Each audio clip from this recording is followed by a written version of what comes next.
I heard the pen scratching against the paper right beside my bed while I was trapped in a motionless body. The doctor had made it clear that I still had a chance. But my sister signed the papers to turn off my ventilator anyway. She treated my death like a business transaction. Just before the machine stopped, I whispered one phrase that froze the room. The evidence to destroy her was not in court, but hidden inside my thermostat. My name is Hazel Turner. I am 34 years old, and until 3 days ago, I was a senior security auditor for Glasscrest Systems. I spent my days tearing apart the digital fortresses of major hospital networks across South Carolina, looking for the one loose thread that could unravel the whole sweater. My job was to find the invisible faults before the bad guys did. I lived in a world of binary code, logic gates, and absolute certainties.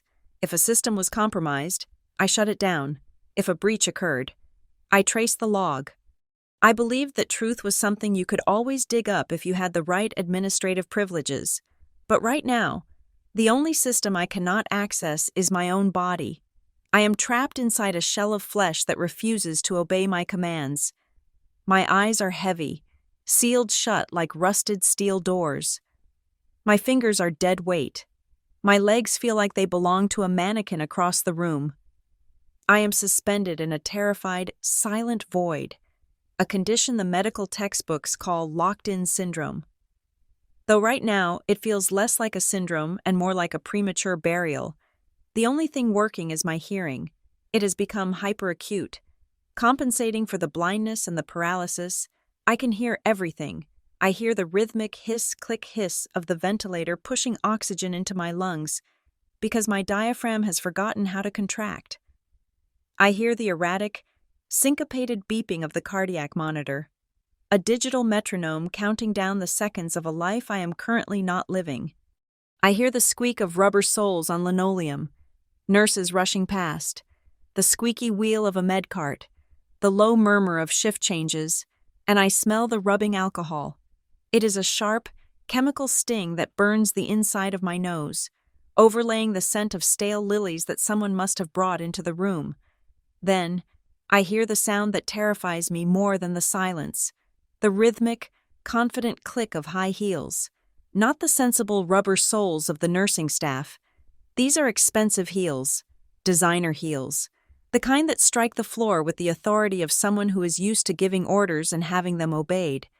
Sloan, my sister, Sloan Turner, walked into my ICU room not with the tentative, shuffling steps of a grieving relative, but with the brisk pace of a CEO entering a boardroom to liquidate a failing subsidiary. She is 37 years old, 3 years my senior, and for as long as I can remember, she has looked at me and seen an obstacle. Today, she looks at me and sees a ledger that needs to be balanced. "Dr. Hayes?" Sloane's voice cut through the sterile air. It was a voice I knew better than my own. It was smooth, polished, and utterly devoid of a tremor. There were no tears in her throat. There was only impatience. "We have been over this. It has been 3 days. Look at her. Ms. Turner, as I explained on the phone, Dr." Nolan Hayes replied. His voice was weary. The baritone of a man who has had this conversation a dozen times with families who cannot let go. But this was different. Usually, he was the one advocating for reality against hope. Today, he was advocating for hope against a timeline. Hazel is showing positive signals on her EEG. Her brainstem reflexes are intact. The swelling is significant, yes, but we are seeing micro-responses to pain stimuli. We need to give the steroids time to work. I need another 48 hours. 48 hours? Sloan let out a sharp, incredulous breath. 48 hours of what? Of her lying there like a vegetable? Doctor, we both know the statistics. The trauma from the fall was catastrophic. You said yourself the oxygen deprivation was severe before the paramedics arrived. I said it was concerning, not definitive. Doctor, Hayes countered, his tone hardening slightly. She is young, she is healthy, her vitals are stabilizing. We do not pull the plug on a 34-year-old woman with responsive brain activity just because the situation looks grim on day 3. I wanted to scream. I wanted to tear the intubation tube out of my throat and shout that I was right here. I was in the room. I could hear every word. I am not a vegetable. Sloan, I am just rebooting. But the connection between my brain and my mouth was severed. I sent the command to my lips to move, to twitch, to do anything. Nothing happened. It was like typing on a keyboard that was not plugged in. There was a shifting of weight in the room, leather creaking. Someone else was there, a man. He had not said a word yet, but I could smell him. A heavy, musky cologne, sandalwood and ambition. Trent, Sloane's boyfriend, the man who looked at my family's estate with the hunger of a wolf staring at a wounded deer. He was silent, but I could practically hear his smirk. He was standing back, letting Sloane do the dirty work, just like he always did. "Doctor," Sloane's voice dropped an octave, shifting from aggressive to conspiratorial. "This is not about money. This is about mercy. Hazel would not want this. We discussed this. You know, years ago. She told me specifically that she never wanted to be kept alive by machines. She is a proud woman. This is torture for her. I am her medical proxy. I have the durable power of attorney. I am just trying to honor my sister's wishes." Liar. The word screamed in my head. Liar. We never discussed this. The only thing we discussed was how you legally could not touch my trust fund until I was dead or incapacitated. "I understand this is difficult, Doctor," Hayes said, and I could hear the rustle of paper. But without a written advance directive specifying these exact circumstances, and given the positive EEG, the Hospital Ethics Board is going to require— "I have the papers right here," Sloane interrupted. The snap of a briefcase latch echoed like a gunshot in the small room. "My lawyer drafted the addendum 6 months ago. She signed it. Full authority to terminate life support if there is no significant chance of a return to a conscious, independent life. You said she might never walk or talk again. That fits the criteria. I am invoking my right as her guardian to end this suffering." There was a silence, a long, heavy silence, where the only sound was the whoosh hiss of the machine keeping me alive. "I need to review these, Doctor," Hayes said, his voice hesitant now. "Review them fast," Trent finally spoke. His voice was smooth, like oil on water. "We do not want to drag this out. It is cruel to Hazel. And frankly, Doctor, every hour she lays here racking up bills that the insurance might contest is an hour you are liable for acting against the family's wishes. I am not concerned with the billing. Sir, I am concerned with the patient." "Doctor," Hayes snapped, but I could hear the rustle of pages turning. He was reading the document I never signed, the document that did not exist until, presumably, a few hours ago. "The signature looks a bit shaky, Doctor," Hayes noted. "She had been drinking wine that night," Sloane lied effortlessly. "Look, is it valid or not? It is notarized. It is witnessed. You have the legal obligation to follow the directive." I focused everything I had on my right hand. "Move, just one finger. Tap the bed rail. Make a noise. Nothing."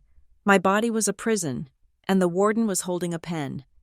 "It appears to be in order, Doctor," Hayes said, his voice defeated.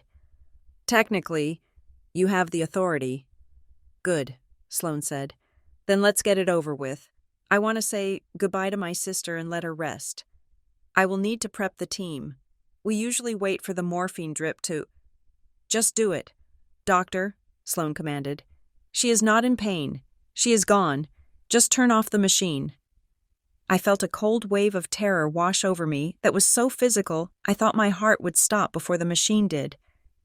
She was going to kill me. Right here. Right now. And she was going to call it mercy.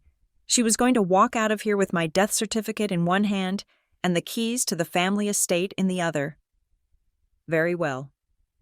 Doctor," Hayes said, "I need you to sign the hospital consent form acknowledging that against medical advice regarding the EEG, you are exercising your proxy rights."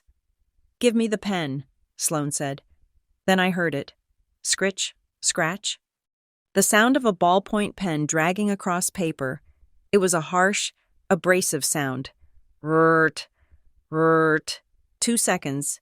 That was all it took to sign away a life. That was all it took to turn me from a person into a past tense verb.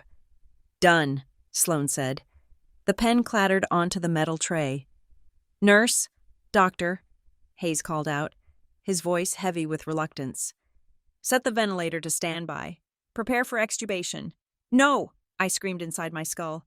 I am here. I am here. I felt the presence of the doctor moving closer to the head of the bed. I felt his hand brush against my shoulder, a gesture of comfort for a corpse. I am sorry, Hazel, he whispered. The machine's rhythm changed. The whoosh became softer. The pressure in my chest began to drop. I felt like I was being pulled underwater, a heavy weight dragging me down into the black silt of the ocean floor. My lungs burned. The panic was primal, animalistic. My brain was screaming, firing every neuron it had left, bypassing the damaged pathways, looking for a detour, a back road, anything to get a signal to the surface. Eyes, I commanded. Open your eyes. It felt like trying to lift a garage door with my eyelashes. The weight was immense. It was crushing. Open them. I heard Sloane let out a sigh, not a sigh of sadness, a sigh of relief. It is better this way, she said to Trent. The house will be on the market by Tuesday. That sentence did it. The rage, the absolute, molten fury of hearing her talk about selling our parents' home while I was still warm ignited something in my nervous system. It wasn't adrenaline, it was pure hatred. My eyelids fluttered. Doctor. Hayes was reaching for the switch on the ventilator panel. His hand was hovering over the button that would silence the alarm. I pushed with everything that was left of Hazel Turner. My eyes snapped open. The light was blinding. It stabbed into my retinas like needles. The room was a blur of white shapes and silver metal. But I saw him. Doctor, Hayes. He was looking down at the machine. His hand extended. And then I saw her. Sloane. She was standing at the foot of the bed. Her arms crossed. Her face a mask of faux somber patience. She wasn't looking at my face. She was looking at the monitor, waiting for the line to go flat. I tried to inhale, but the tube was choking me. I needed to speak. I needed to give them something that would stop this execution. I couldn't just scream. Screaming was biological. They would call it a reflex. I needed to say something that proved I was sentient, something that proved I knew exactly what she was. My throat felt like it was filled with broken glass. My tongue was a dry sponge. The sound was barely a wheeze. It was the sound of a dying air conditioner. Doctor. Hayes froze. His hand stopped inches from the switch. He looked down at me. His eyes went wide. Did she just... Sloane's head snapped toward me. For the first time, her composure cracked. Her eyes narrowed. Not in hope, but in calculation. Reflexes, Sloane said quickly. You said it yourself. Doctor, agonal breathing, muscle spasms. Don't drag this out. No, doctor, Hayes said, leaning in closer, his ear hovering inches from my lips. Hazel, can you hear me? I focused on his ear. I needed to give him the map to the one place Sloane hadn't scrubbed, the one place Trent hadn't hacked. There, Mo? Stat, I rasped. The words were quiet, brittle, dragging themselves out of my throat one syllable at a time. Sloane took a step forward. She is choking. Do something. Quiet, doctor, Hayes barked, holding up a hand. He didn't look at her. He looked at me. Say again. Hazel. Foyer, I whispered, the darkness creeping back into the edges of my vision. The effort was costing me everything. Cloud, mirror, doctor. Hayes pulled back as if he had been shocked. He stared at me. Then he looked at the machine, which was still beeping, still showing the rhythm of a brain that was very much on fire. He slammed his hand down on the ventilator controls, but not to turn it off. He cranked the oxygen flow back up to 100%. Nurse, he shouted, his voice cracking with urgency. Cancel the extubation, get the vitals back up, and call security. What are you doing? Sloane shrieked. I have the power of attorney. I gave you an order, and I am revoking it based on patient interaction.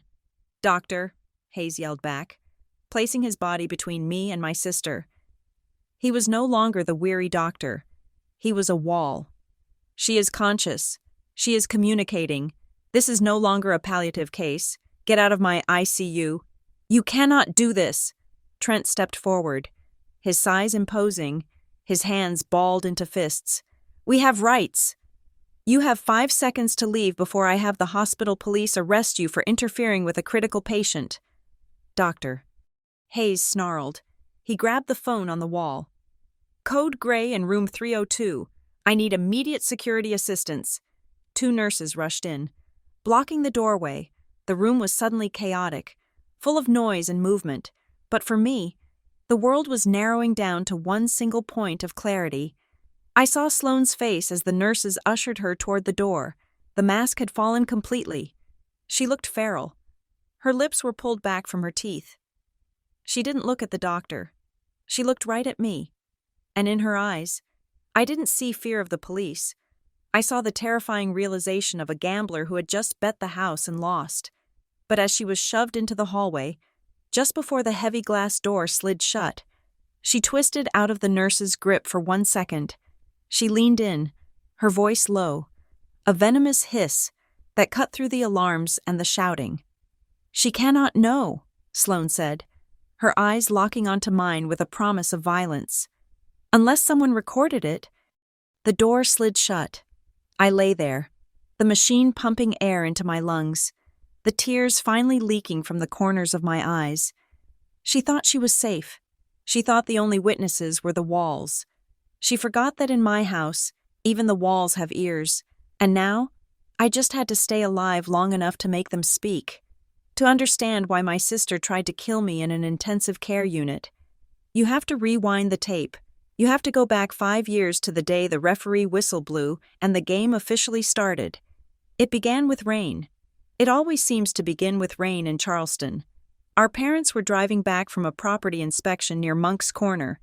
It was a winding stretch of road that hugged the Cooper River, a place where the Spanish moss hangs low and the asphalt turns slick as oil when the storms roll in off the Atlantic. The police report said the hydroplaning happened at 55 miles per hour.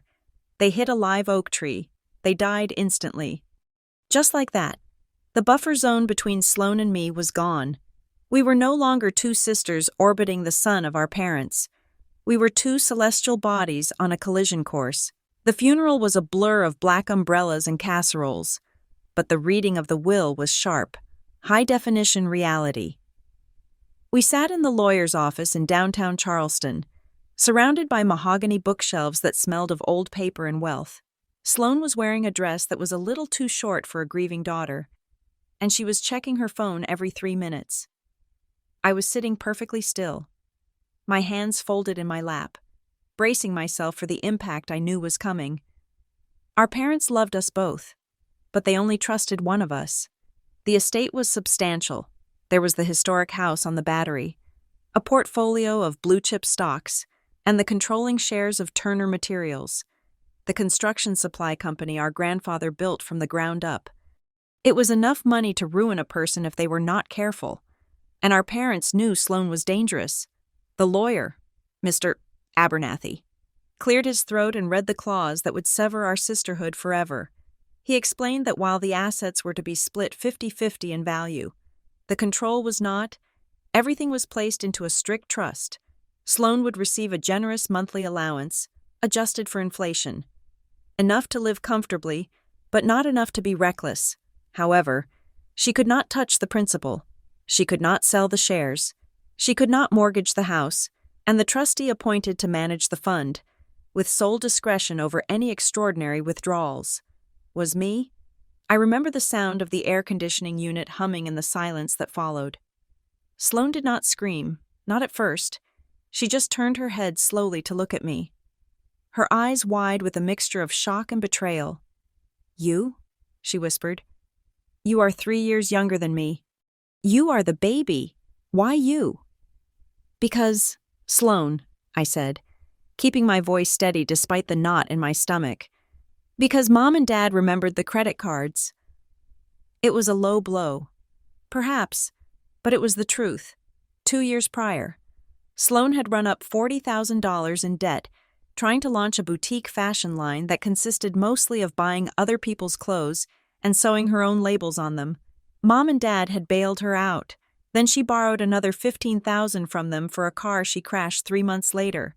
Sloan treated money like it was a renewable resource that grew on the family tree. I treated it like math. "I am not a child anymore. Hazel," she hissed, standing up. "I do not need a babysitter, especially not my little sister who thinks she is better than everyone just because she has a real job." "It is not about being better," I tried to reason with her. "It is about preservation. I am just holding the keys. The money is still yours." "But I have to ask you for it," she spat the words out. "I have to beg my little sister for my own inheritance. Do you think you are Mom? Is that it? You think you can replace her?" She stormed out of the office, leaving the heavy oak door trembling in its frame. "Mr. Abernathy looked at me over his spectacles and sighed. He told me it was a heavy burden to place on a sibling. He was right. It was not a gift. It was a target painted on my back. For the next 4 years, the resentment simmered. It was a low-grade fever in our relationship. Sloan would ask for money for a vacation to Bali. I would approve it. She would ask for money to buy a boat. I would ask to see the docking fees and maintenance budget. And when she could not produce them, I would say no. Every denial was a brick in the wall she was building between us.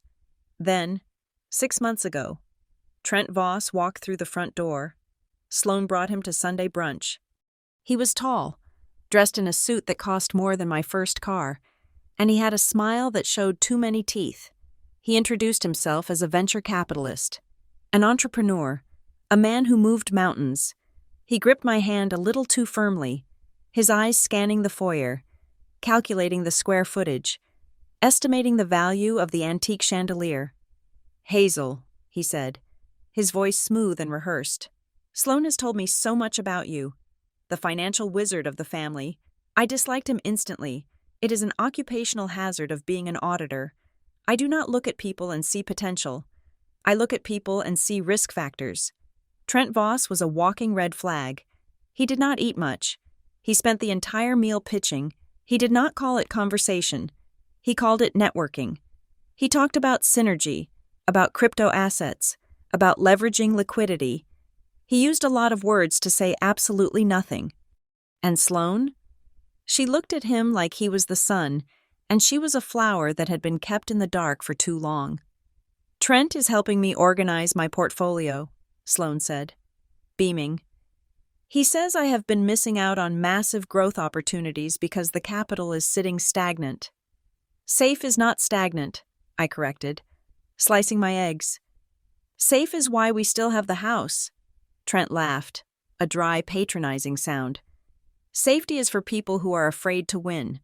Hazel, Sloan is a visionary. She just needs the capital to back her vision." Over the next few weeks, I watched the transformation. Sloan stopped asking for vacation money. She started asking for seed capital. She wanted $50,000 for a tech startup. She wanted $100,000 for a stake in a winery. Trent was whispering in her ear, feeding her frustration, turning her embarrassment about the trust fund into righteous anger. He told her I was not protecting the money. He told her I was controlling her. He told her I was jealous of her freedom. I did what I do best. I audited him. I did not hire a private investigator. I did not need to. I have access to databases that most people do not know exist. I ran the name Trent Voss. It was a ghost story. The address on his business card was a mail drop box in a strip mall in Nevada. His cell phone was a prepaid voice-over IP number that could be burned in seconds. The venture capital firm he claimed to own had a website full of stock photos and broken links, registered only 3 months ago, and then I found the lawsuits. They were buried under a slightly different spelling of his name, but the Social Security number trace matched. There were 3 civil suits in Florida for fraud and breach of contract. All of them settled out of court, all of them involving women who had come into sudden money. I knew exactly what he was. He was a romance scammer who had graduated to corporate theft. I did not confront Sloane immediately. You cannot tell a person who is in love that they are sleeping with a parasite. They will hate you for it. Instead, I fortified the castle. I started noticing that Sloane was bringing people over when I was at work. Strangers, men in suits who looked like discount versions of Trent. I would come home and find documents on my desk moved just a fraction of an inch. I would find the safe in the library had been wiped of dust near the keypad. So, I upgraded the house. I told Sloane I was installing a new smart home system to lower our insurance premiums. That was a lie. I was installing a digital dragnet. I replaced the standard security cameras with high-definition units that uploaded directly to a private, encrypted server, my cloud mirror. I put sensors on the windows. I set up a network log that tracked every single device that connected to our Wi-Fi. If a phone entered my house, I knew its MAC address, and I installed the thermostat in the foyer. It looked like a sleek, modern glass circle, innocent and helpful, but it was a developer unit I had sourced from a contact in Silicon Valley. It had a diagnostic microphone designed to listen for HVAC system failures, grinding gears, hissing leaks, but if you tweaked the firmware, which I did, it just listened. It recorded audio triggers and uploaded them in real-time chunks to a server that only I could access. I did not do it because I was paranoid. I did it because I was terrified. I realized that my sister was not just being influenced, she was being weaponized. The breaking point came a week before the incident. We were having dinner, just the three of us. Trent was pouring an expensive Cabernet that he had fetched from our cellar without asking. "Hazel," Trent said, swirling the wine. "Sloane and I have found an incredible opportunity. It is a distressed asset. A medical complex just outside the city. It is going for pennies on the dollar. We need $250,000 to secure the bid. It is a guaranteed 300% return within 6 months. No, I said. I didn't look up from my plate. You have not even looked at the prospectus, Sloane snapped. I do not need to look at a prospectus from a company that was incorporated last Tuesday. Trent, I said, finally raising my eyes to meet his. His smile didn't falter, but his eyes went flat. I know about the LLCs in Florida. I know about the settlements. The answer is no, and the answer will always be no. Sloane went silent. It was a terrifying silence. She didn't yell. She didn't throw her napkin. She just stared at me. She picked up her wine glass. You think you are so smart, Sloane said softly. You think you can keep treating me like a child forever. I am treating you like a beneficiary. Sloane, I am protecting you from him. We are family. Hazel, she said, her voice dripping with a sweetness that made my skin crawl. Family helps family, under the glass table. I saw her hand. She was gripping the stem of the wine glass so hard that her knuckles were bone white. She was shaking. It wasn't sadness. It was the vibration of a boiler about to explode. Trent placed a hand on her shoulder, a calming gesture, or a restraining one. It is okay, babe, Trent said, staring at me with a look that promised retribution. We will figure something else out. Hazel just needs time to see the light. I looked at my sister. The woman who used to braid my hair. The woman who held my hand at our parents' funeral. And for the first time, I realized I wasn't looking at my sister anymore. I was looking at a desperate stranger who viewed me as the only thing standing between her and the life she felt she was owed. I should have evicted him that night. I should have called the police and shown them the files I had on his fraud cases. But I hesitated. I thought the blood bond still meant something. I thought that if I just held the line, she would eventually wake up. I was wrong. I thought I was the auditor, the one controlling the system. I didn't realize that they had decided to stop playing by the rules entirely. That night, as I locked my bedroom door, I checked the logs on my phone. The thermostat had recorded the dinner conversation. I saved it. I didn't know then that I was saving the first piece of evidence for my own murder trial. I just knew that the way Sloane smiled at me before she went to bed, a tight grimace of a smile, was the scariest thing I had ever seen. It was the smile of someone who had decided that the obstacle was no longer something to be argued with, but something to be removed. The invitation had been framed as a peace offering. Sloane had texted me earlier that afternoon, a string of emojis followed by a plea to sit down and talk like sisters. She said they had a business proposal that would solve everything. A way to unfreeze the assets that would satisfy the trust's requirements and finally give her the independence she craved. Against every alarm bell ringing in my head, I agreed. I told myself it was because I wanted to keep the peace. In reality, I think I went because I wanted to look Trent Voss in the eye one more time and see if he would blink. The house was quiet when I arrived, but it was a heavy, suffocating silence.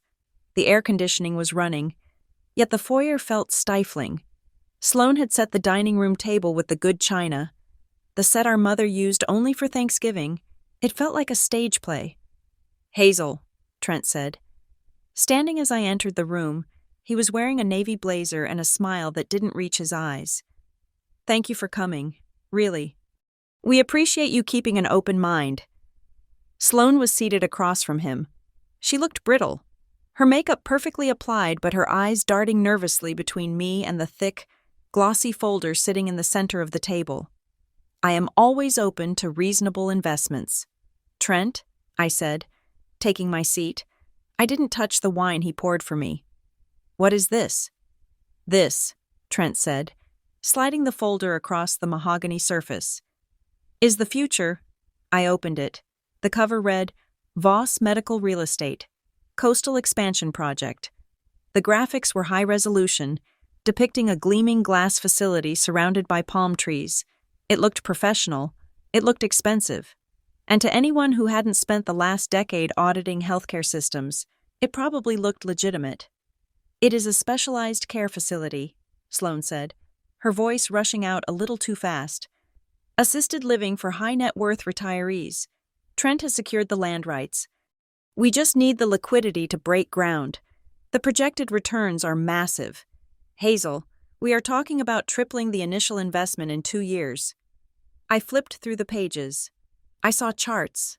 I saw graphs. I saw buzzwords like synergy, vertical integration, and capturable market share. What I didn't see were permits. I didn't see architectural firm stamps. I didn't see a single zoning approval document. "How much?" I asked, looking up. $250,000, Trent said. He said the number casually, as if he were asking to borrow a cup of sugar. "It is a bridge loan. We will pay it back to the trust with interest within 18 months. "And if I say no?" I asked. Sloane stiffened. She placed her hands flat on the table. "Then we will have to explore other options. My lawyer says that your refusal to diversify the trust's assets could be seen as a breach of fiduciary duty. We could petition the court to have you removed as trustee." "Hazel, I do not want to do that. I do not want to sue my own sister. But I will not let you stifle my future because you are too scared to take a risk." It was a rehearsed line. I could hear Trent's cadence in her words. They had practiced this. Good cop, bad cop, except they were both bad cops. I closed the folder. I didn't push it back. I kept my hand on it, grounding myself. I ran the numbers. "Trent," I said. My voice was calm, which I knew would infuriate them. "Not on this project. On you." Trent's smile faltered by a millimeter. "Excuse me?" "I checked the Secretary of State records this morning," I continued, reciting the data I had memorized. "Voss Medical Real Estate was incorporated 3 days ago. The registered agent is a company called Delta Holdings. Delta Holdings is currently being investigated for bankruptcy fraud in Georgia. And the land you claim to have secured rights to? I checked the county property records. It is still owned by the state. There is no sale pending." The room went dead silent. The hum of the refrigerator in the kitchen sounded like a chainsaw. "You are mistaken," Trent said, his voice dropping, the smooth veneer beginning to crack. "I am never mistaken about paperwork," I said. "This is a shell game. Trent, you take the $250,000. You pay yourself a consulting fee. The project stalls due to unforeseen regulatory issues. The company files for Chapter 11 protection. And the money vanishes. It is the exact same play you ran in Tallahassee with the solar farm. I printed that case file too. If you want to see it. Trent stood up. He didn't stand up gracefully this time. He shoved his chair back so hard it scraped against the hardwood floor with a sound like a shriek. "You paranoid little bitch," he spat. Sloane gasped. But she didn't defend me. She looked at him, then at me, her face twisting into a mask of anguish. "He is trying to build something," Sloane yelled. "Why do you have to ruin everything?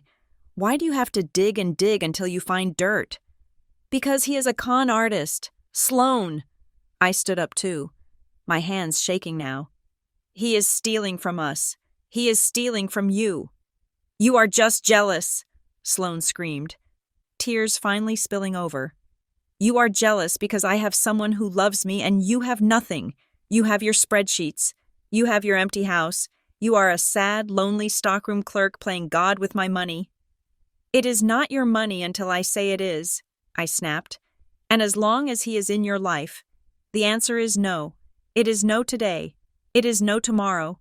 It is no forever. Who do you think you are?" Trent walked around the table. He was big, up close. The expensive cologne didn't smell like sandalwood anymore. It smelled like sweat and aggression. "You think you can hold her hostage? You think you are the matriarch of this family? You are nothing. You are a glorified accountant." "Get out of my house," I said to him. "It is my house, too," Sloane shouted. She grabbed a wine glass and hurled it at the wall. It shattered, red wine splashing against the cream wallpaper like a gunshot wound. "Mom and Dad would hate you. They would hate what you have become. You think you are honoring them? You are strangling their memory." "Mom and Dad put me in charge because they knew you would do exactly this," I said, my voice trembling but loud. "They knew you would let a man like him pick you clean." Sloane let out a guttural scream of rage. She lunged across the table, knocking over the centerpiece. "I hate you! I wish you had been in the car with them!" That broke me. It wasn't the anger. It was the sincerity in her voice. She meant it. In that moment, blinded by Trent's poison and her own entitlement, she truly wished I was dead. "I am done," I said. I turned away from them. I couldn't look at her face anymore. "I am leaving. Do not contact me until he is gone." I walked out of the dining room and headed for the stairs. My bedroom was on the second floor. I needed to get my bag, get my car keys, and get out. I needed to go to a hotel. I couldn't sleep under the same roof as this volatility. I reached the foyer. The thermostat on the wall glowed softly, a blue circle in the dim light. I remember looking at it, thinking I needed to check the logs later, thinking I needed to save that conversation as proof for the inevitable competency hearing. I started up the stairs. 1 step, 2 steps, the carpet was plush under my feet. I heard the footsteps behind me. They were not the heavy, measured steps of Trent. They were lighter, faster, the sharp click of heels. "Do not turn your back on me!" Sloane shrieked from the bottom of the stairs. I stopped on the 4th step and started to turn around. "Sloane, stop it. You are drunk and you are—" I never finished the sentence. There was a rush of movement. A shadow loomed over me. I didn't see who it was clearly. It was just force. A chaotic, violent shove against my chest and shoulder. It wasn't an accidental bump. It was a push meant to hurt. It was a push meant to clear the path. My heel caught on the edge of the stair, gravity, which had always been a constant in my life, suddenly betrayed me. I tipped backward. My arms flailed, grasping for a banister that was just out of reach. The world spun. The ceiling swapped places with the floor. My head struck the wooden tread of the stair. Crack. Then I tumbled. It was a violent, jarring descent. My shoulder hit the wall. My hip slammed into the railing. And finally, the back of my skull met the marble floor of the foyer with a sickening, final thud. Flash of white light, then darkness, then pain. A cold, numbing electricity that shot down my spine and then vanished, leaving nothing behind. I was lying on my back. I was staring up at the chandelier. The crystals were swaying slightly. I tried to sit up. I sent the signal to my arms to push me off the floor. Nothing happened. I tried to gasp for air.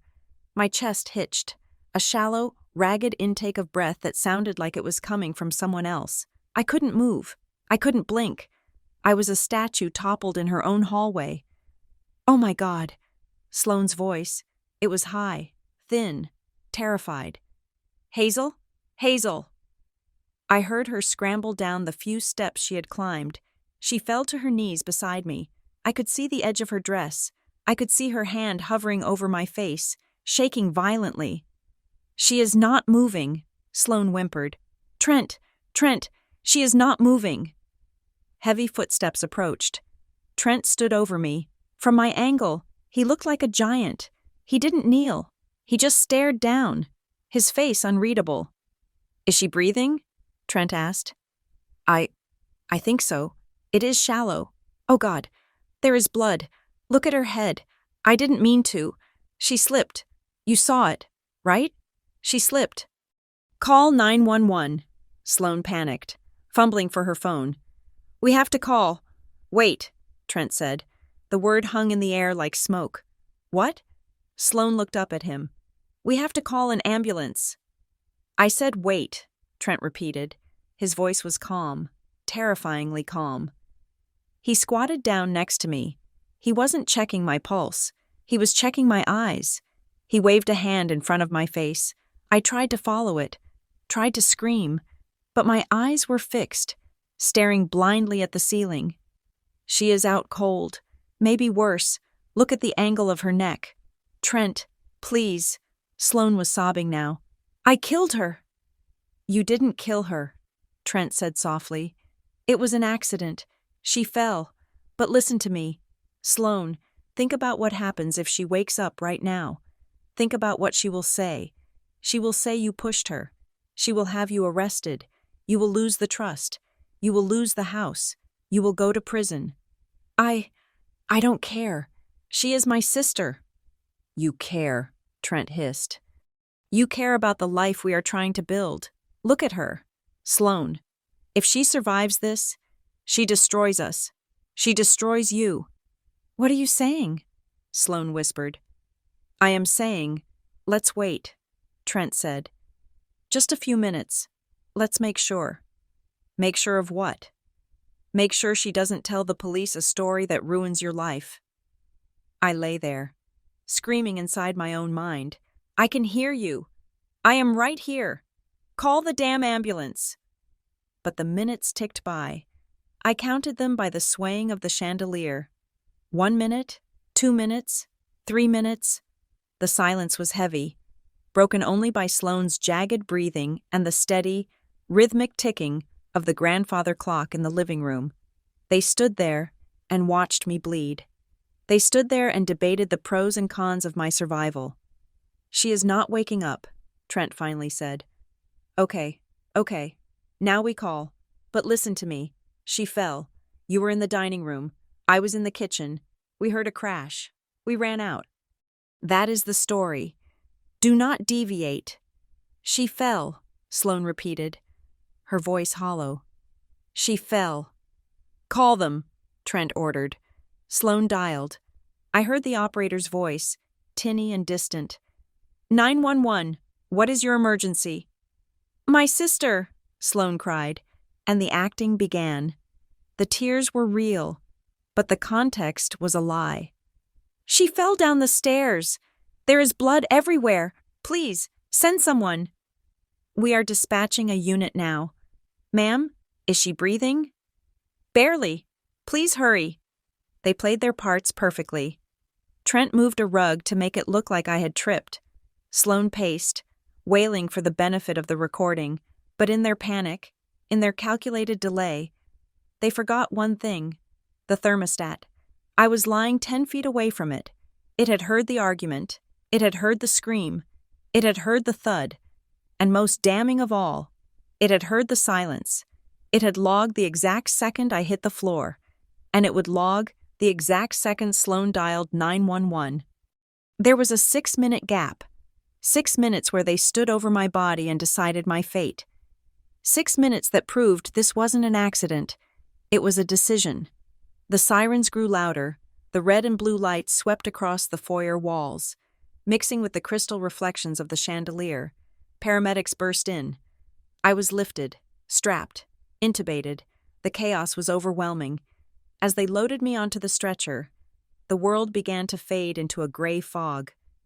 I was losing consciousness for real this time, but just before they rolled me out the door, Trent leaned in close, pretending to brush a hair off my forehead.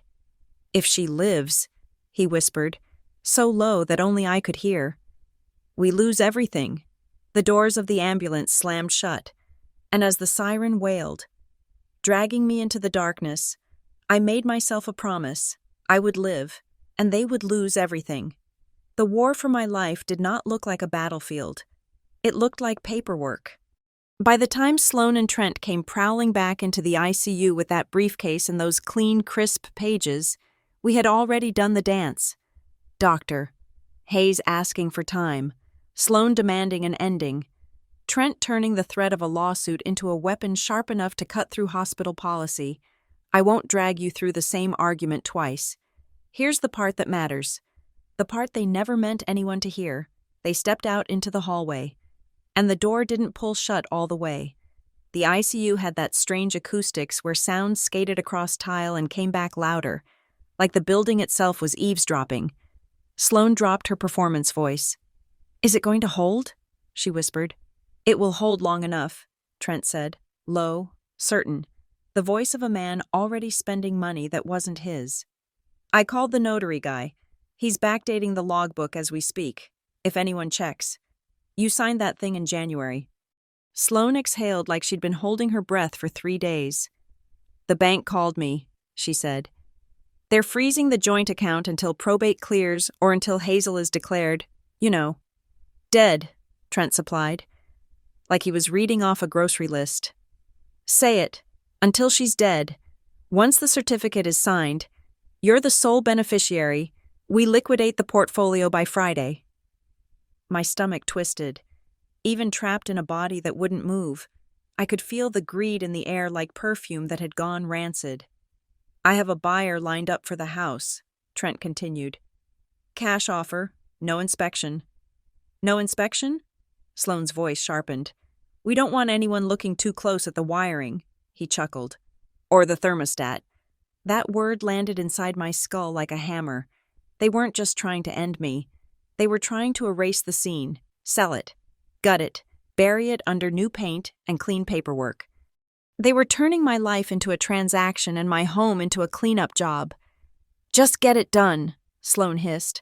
"I can't stand looking at her. She looks like she's judging me even with her eyes closed." "She can't judge anybody," Trent said. "She can't do anything. Go back in there. Cry. Make him sign off." Footsteps. A soft click as the door finally caught. The air in the room changed, the way it does right before a storm breaks. Sloane walked in first, her voice suddenly higher, wetter, full of practiced grief. Trent stayed near the door, a shadow with a heartbeat. "Doctor?" Hayes still hesitated. I heard it in the silence between his breaths. He was trying to find a way to be a doctor in a world that kept insisting he be a lawyer. And then the machine beside me shifted. Subtle, mechanical, indifferent. This was it. The part my body remembered even when my mind floated somewhere dark and far away. The pressure in my chest, the edge of panic, the sense of drowning before the water even rises. I forced everything I had into one task. Not moving, not screaming, not fighting, just sound. I dragged my eyelids open like lifting steel. Light stabbed my eyes. Sloane's face snapped into focus, smooth and perfect and suddenly terrified, because she realized I wasn't gone. I scraped the words out of my throat like gravel. Thermostat, foyer, cloud mirror. Doctor. Hayes had reacted instantly. He slammed his hand on the oxygen override. He shouted for the nurse, but what happened next was a blur of procedural warfare that I was only now piecing together as the oxygen flooded back into my brain. "Code Gray, room 302. Doctor," Hayes bellowed into the hallway. "Security! I need security now!" Sloane was screaming, trying to play the victim. "But doctor," Hayes physically blocked her from the bed. He was not just a doctor anymore. He was a guardian. "Get them out," he ordered the charging nurses. "Get them out of this unit. They are not to come near this patient." As security guards, two burly men in yellow shirts dragged a protesting Sloane and a silent, calculating Trent into the corridor. "Doctor." Hayes did not return to my side immediately. He went to the wall counter. He didn't pick up the hospital landline. He reached into his white coat pocket and pulled out his personal cell phone. He knew. He knew that if he used the hospital line, the call would be logged, recorded, and potentially accessible to the legal team that was terrified of a lawsuit. He needed someone he could trust. I watched him through half-open, tear-filled eyes. His hands were shaking slightly as he dialed. "Mara," he said into the phone, turning his back to the door, lowering his voice. "It is Nolan. I need you at St. Jude's. Now. No, not for lunch. I have a situation in the ICU. I have a patient who just woke up from a coma and accused her sister of attempted murder." He paused, listening. "Yes, I am serious," he whispered urgently. "The sister just tried to force me to extubate her using a suspicious power of attorney." The patient spoke. "Mara. She gave me a location. She said thermostat and cloud mirror. It sounds like evidence. I think they tried to kill her." Another pause. "I have locked down the room. Security is holding them in the waiting area, but I cannot hold them forever. They are lawyering up. I need you to get a statement before they scrub whatever she is talking about. Please, hurry." He hung up and turned back to me. His face was pale, sweat beading on his forehead. He checked my monitors. Heart rate 120, blood pressure spiking. "You are safe, Hazel," he told me, his voice firm. "You are safe. I heard you. I heard every word." It took 20 minutes for Detective Mara Klein to arrive. I couldn't see her clearly. My vision was still swimming in and out. But I heard her. She had a voice like sandpaper and coffee, rough and authoritative. She didn't sound like the patrol cops who just took notes. She sounded like someone who solved problems. "Detective Mara Klein, County PD," she announced as she entered. "Dr. Hayes called me." "She is in and out of consciousness, Doctor," Hayes explained rapidly. "But she is lucid. She knows who she is. She knows who they are." Detective Klein leaned over the bed. I smelled faint tobacco smoke and peppermint. "Ms. Turner?" she asked. "Can you hear me?" I blinked once. "Yes." "Dr. Hayes says you mentioned a thermostat and a cloud mirror. Does that mean you have a recording of what happened to you?" I blinked again. I tried to speak, but my throat was too swollen from the tube. I moved my lips. "Yes." "Is the evidence in the house?"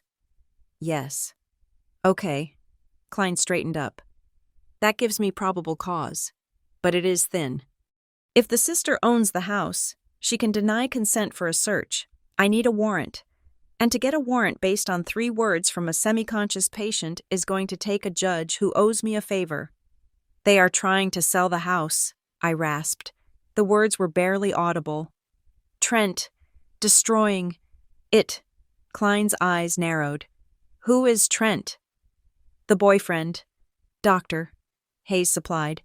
"The one with the shiny suit and the shifting eyes. He was the one pushing for the plug to be pulled just as hard as the sister." "Flight risk," Klein muttered. "And destruction of evidence. Okay, I'm going to put a uniform at the door of this room. Nobody comes in unless Dr. Hayes clears them, not even the hospital administrator. I am going to go have a chat with your sister." She turned to leave, but stopped at the door. "Doctor, keep her alive. If she dies, this becomes a homicide investigation. But without her testimony, it is a hell of a lot harder to prove."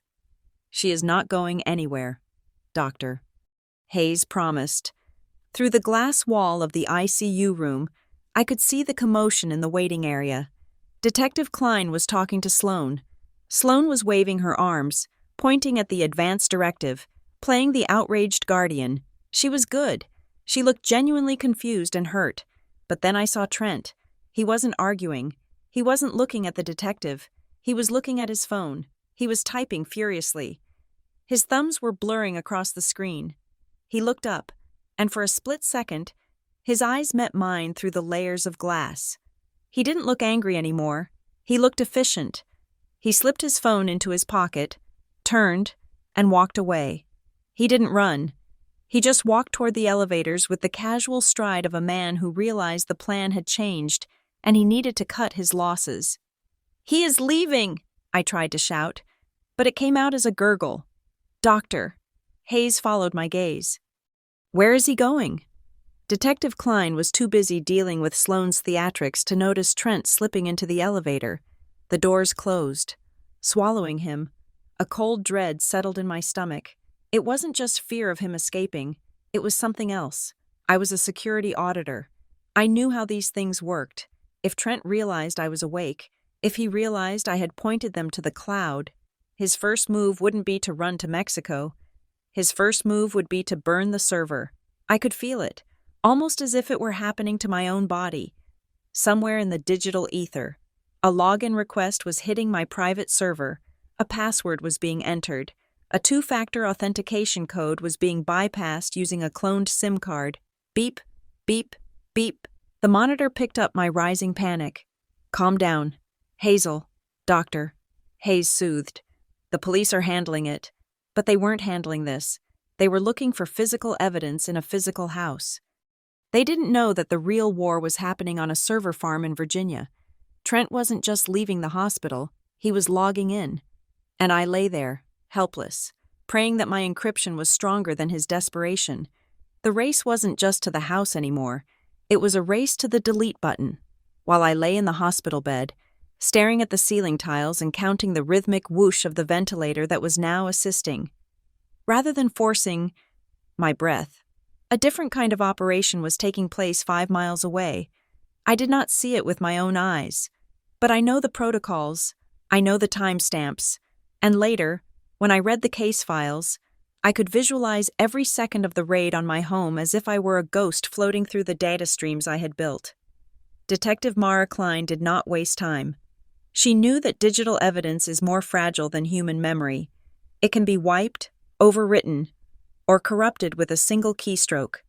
She secured an emergency search warrant from a judge who was midway through his lunch, using my whispered testimony about the thermostat as the probable cause. By 2:00 in the afternoon, the unmarked police cruisers were swarming the driveway of my family estate. The house, a grand Victorian structure that had stood through hurricanes and wars, was now a crime scene. But the investigators weren't looking for fingerprints on a knife or blood splatter on the carpet. At least, not primarily. They were looking for zeros and ones. Leading the digital forensics team was a specialist named Officer Chang. According to the report, he went straight for the obvious targets first. He checked the main security server in the library. "Clean," Chang told Klein. "The hard drives have been reformatted. Deep scrub? Someone ran a military-grade wiper program over this. It is just a brick of metal now." Klein must have felt a pit in her stomach. Trent had been thorough. He had instructed Sloane to delete the obvious. The external cameras, the ones visible to the naked eye, were useless. They showed nothing but static from the last 48 hours. To the untrained eye, it looked like a system malfunction. To an auditor, it looked like a cover-up. But Trent was a con man, not an engineer. He understood how to trick people, but he did not understand the architecture of the Internet of Things. He thought that if you deleted the footage from the computer, it was gone. He didn't understand redundancy. "Check the foyer," Klein ordered. She said thermostat. Chang moved to the entrance hall. There, mounted quietly on the wall next to a painting of my great-grandfather, was the smart thermostat. To most people, it was just a glass dial that controlled the air conditioning. But I had installed a developer unit, a model designed for HVAC diagnostics. It didn't just measure temperature, it measured the health of the house. It listened for the frequency of a failing compressor, it listened for the shatter of glass, and it logged everything. "It is online," Chang noted, plugging a forensic interface cable into the hidden port at the base of the unit. "But the local cache is empty. They reset the device to factory settings." "Damn it," Klein cursed. "Wait," Chang said. His fingers flew across his laptop keyboard. The device ID is still broadcasting. She mentioned a cloud mirror, if she configured this right. The device is just a terminal. The data isn't here. It is pushing to a remote bucket. This was the cloud mirror. It was my failsafe. A script I had written that automatically mirrored every byte of log data to a secure encrypted server space rented under a pseudonym. It was designed so that even if the house burned down, the data would survive. Chang initiated the handshake protocol. He didn't have my password, but he had a warrant and a direct line to the service provider. Within 20 minutes, they had access to the raw data stream. They weren't looking for video. The thermostat didn't have a camera. They were looking for audio anomalies and activity logs. Chang scrolled back to the date of the incident. Tuesday, 7 o'clock in the evening. "I have a spike," Chang said. "Audio decibel level jumped from 40 to 90 in 2 seconds. That is a scream or a crash." "Play it," Klein commanded. The audio was tinny, filtered through a microphone meant to hear airflow, but it was audible. The forensic software cleaned up the background noise, isolating the human voices. First, the sound of my voice, distant but clear. "It is no today. It is no tomorrow. It is no forever." Then, the sound of Sloane screaming, the crash of the wine glass. Then, the thud of footsteps, my footsteps walking away, the sharper, faster click of Sloane's heels following me, and then, the sound that made Detective Klein close her eyes in the middle of my foyer. A sickening, heavy thump, crack thump, as a body cartwheeled down a flight of oak stairs. Silence followed, a long, stretching silence. Then, Sloane's voice, trembling, close to the unit now. "Trent! Trent! She is not moving!" And then, the voice of the man who had charmed his way into my sister's bed. Trent's voice was calm, devoid of panic. "Wait. What? We have to call an ambulance." I said wait. Let's make sure. It was the smoking gun. It was the bullet casing. It was everything. That single sentence converted a tragic accident into a conspiracy to commit murder. It proved premeditation in the aftermath. It proved intent to let me die. But the thermostat had more to tell. Chang kept digging. He pulled the door access logs. "Look at this." Chang pointed to the screen. At 7:15, 10 minutes after the fall, the front door smart lock was engaged, but it wasn't opened. It was deadbolted, and the sensor on the living room blinds was triggered. They closed the blinds. They were securing the scene, Klein realized. They weren't calling for help. They were locking the fortress to make sure no neighbors saw her lying there. "And here's the call to emergency services," Chang said. 7:21, 6 minutes later. They waited 6 minutes while she was bleeding out on the floor. Klein paced the hallway. "We have them. We have them on depraved indifference. We have them on conspiracy. Get this data to the district attorney. I want arrest warrants for both of them. Right now." "Detective," Chang called out again, his voice hesitant. "There is something else." "What?" "The door log. Later that night, after the ambulance left, at 11 o'clock. Who came in? Sloane?" "No. Sloane and Trent were at the hospital. The log shows a temporary guest code was used to unlock the front door. Code 8842. Who does that code belong to?" "It is not labeled," Chang said, frowning at the data. "Hazel has all the other codes labeled. Sloane, cleaner, delivery. This one is just guest. But someone entered the house at 11 o'clock and stayed for 14 minutes. Then they left. Nothing was taken? Not that we can see yet, but the alarm didn't trip because the code was valid." Klein made a note in her notebook. "A third player, a shadow in the periphery. It was a loose thread, but she didn't have time to pull it yet. She had 2 predators to catch." "Pack it up," Klein ordered. "We are going back to the hospital. I want to put the cuffs on Sloane Turner before she figures out we know." Back at the hospital. The atmosphere was tense. I was still drifting in and out of sleep, but the nurses told me later what happened. Sloane was in the waiting room. She had clearly freshened up. She was pacing, holding a cup of coffee, rehearsing her speech for the next doctor she planned to bully. She looked the part of the concerned sister perfectly. The furrowed brow, the tired eyes. She probably thought she had won. She probably thought Trent had scrubbed the servers, and that I was just a rambling, brain-damaged invalid whose testimony would never hold up in court. She didn't see the two uniformed officers flank the elevators. She didn't see Detective Klein walking down the corridor with a folded piece of paper in her hand. "Sloane Turner?" Klein asked, her voice carrying through the quiet waiting area. Sloane looked up. She forced a sad smile. "Yes? Do you have news about my sister?" "I do," Klein said, stopping 2 feet in front of her. "I have news that your sister's thermostat has a very good memory." Sloane's face went white. It wasn't a gradual pale. It was instant, like the blood had been drained from her body by a syringe. She dropped the coffee cup. It splashed hot brown liquid over her designer shoes. But she didn't flinch. I don't understand," Sloane stammered. "You are under arrest for the attempted murder of Hazel Turner, conspiracy to commit fraud, and forgery," Klein recited, her tone flat and professional. "Turn around and place your hands behind your back." "No," Sloane whispered. She looked around wildly for Trent. "Trent! Trent! Tell them!" But Trent wasn't there.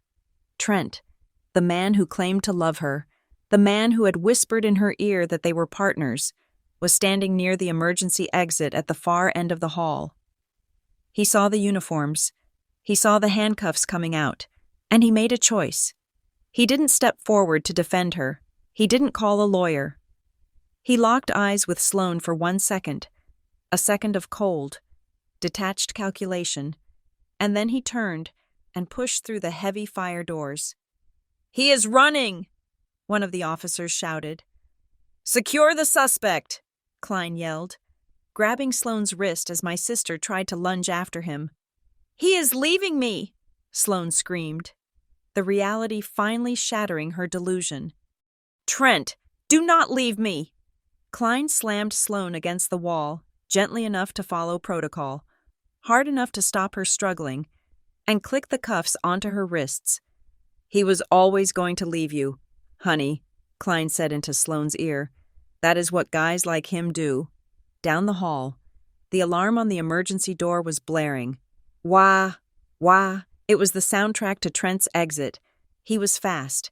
He sprinted down the stairwell, taking the steps 3 at a time. The officers were pursuing, but he had a head start.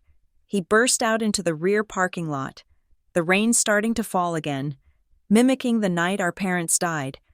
But in his haste, in his desperate scramble to get to his car and vanish, he made a mistake as he fumbled for his keys while sprinting across the wet asphalt.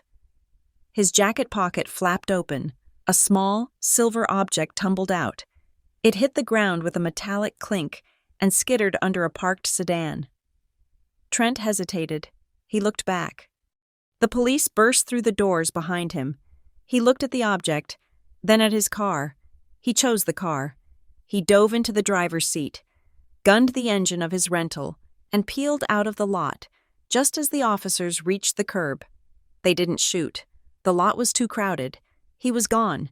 Klein arrived a moment later, breathing hard. She watched the taillights disappear into the Charleston traffic.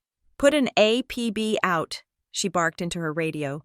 "Trent Voss, make and model unknown, but get the traffic cams. He is running." One of the younger officers bent down. He reached under the parked sedan near where Trent had stumbled. "Detective," he said. He dropped something. He held it up. It was a USB drive. It was heavy, encased in metal, looking more like a piece of jewelry than a storage device. Klein took it. She turned it over in her hand. It was still warm from his pocket. She walked back inside, away from the rain, and plugged it into her field laptop right there on the nurse's station counter. She opened the first folder. Her eyes widened. "What is it?" the officer asked. Klein looked at the screen, then down the hall toward the ICU room where I lay. "This is not just about the trust fund," Klein said softly. "Look at this file. Power of attorney, notarized template. Death certificate, draft. And this one. Marriage license application." "Marriage license?" the officer asked. "To Sloane?" "No," Klein said, scrolling down. To Hazel. She turned the laptop so the officer could see. There was a filled-out application for a marriage license, dated 3 weeks ago, with my forged signature next to Trent's. He wasn't just going to kill her, Klein said, a chill running through her voice. He was planning to forge a secret marriage post-mortem, in this state. If the spouse dies without a will, the husband overrides the sister. She looked at the digital evidence of a crime so much deeper and darker than a simple robbery.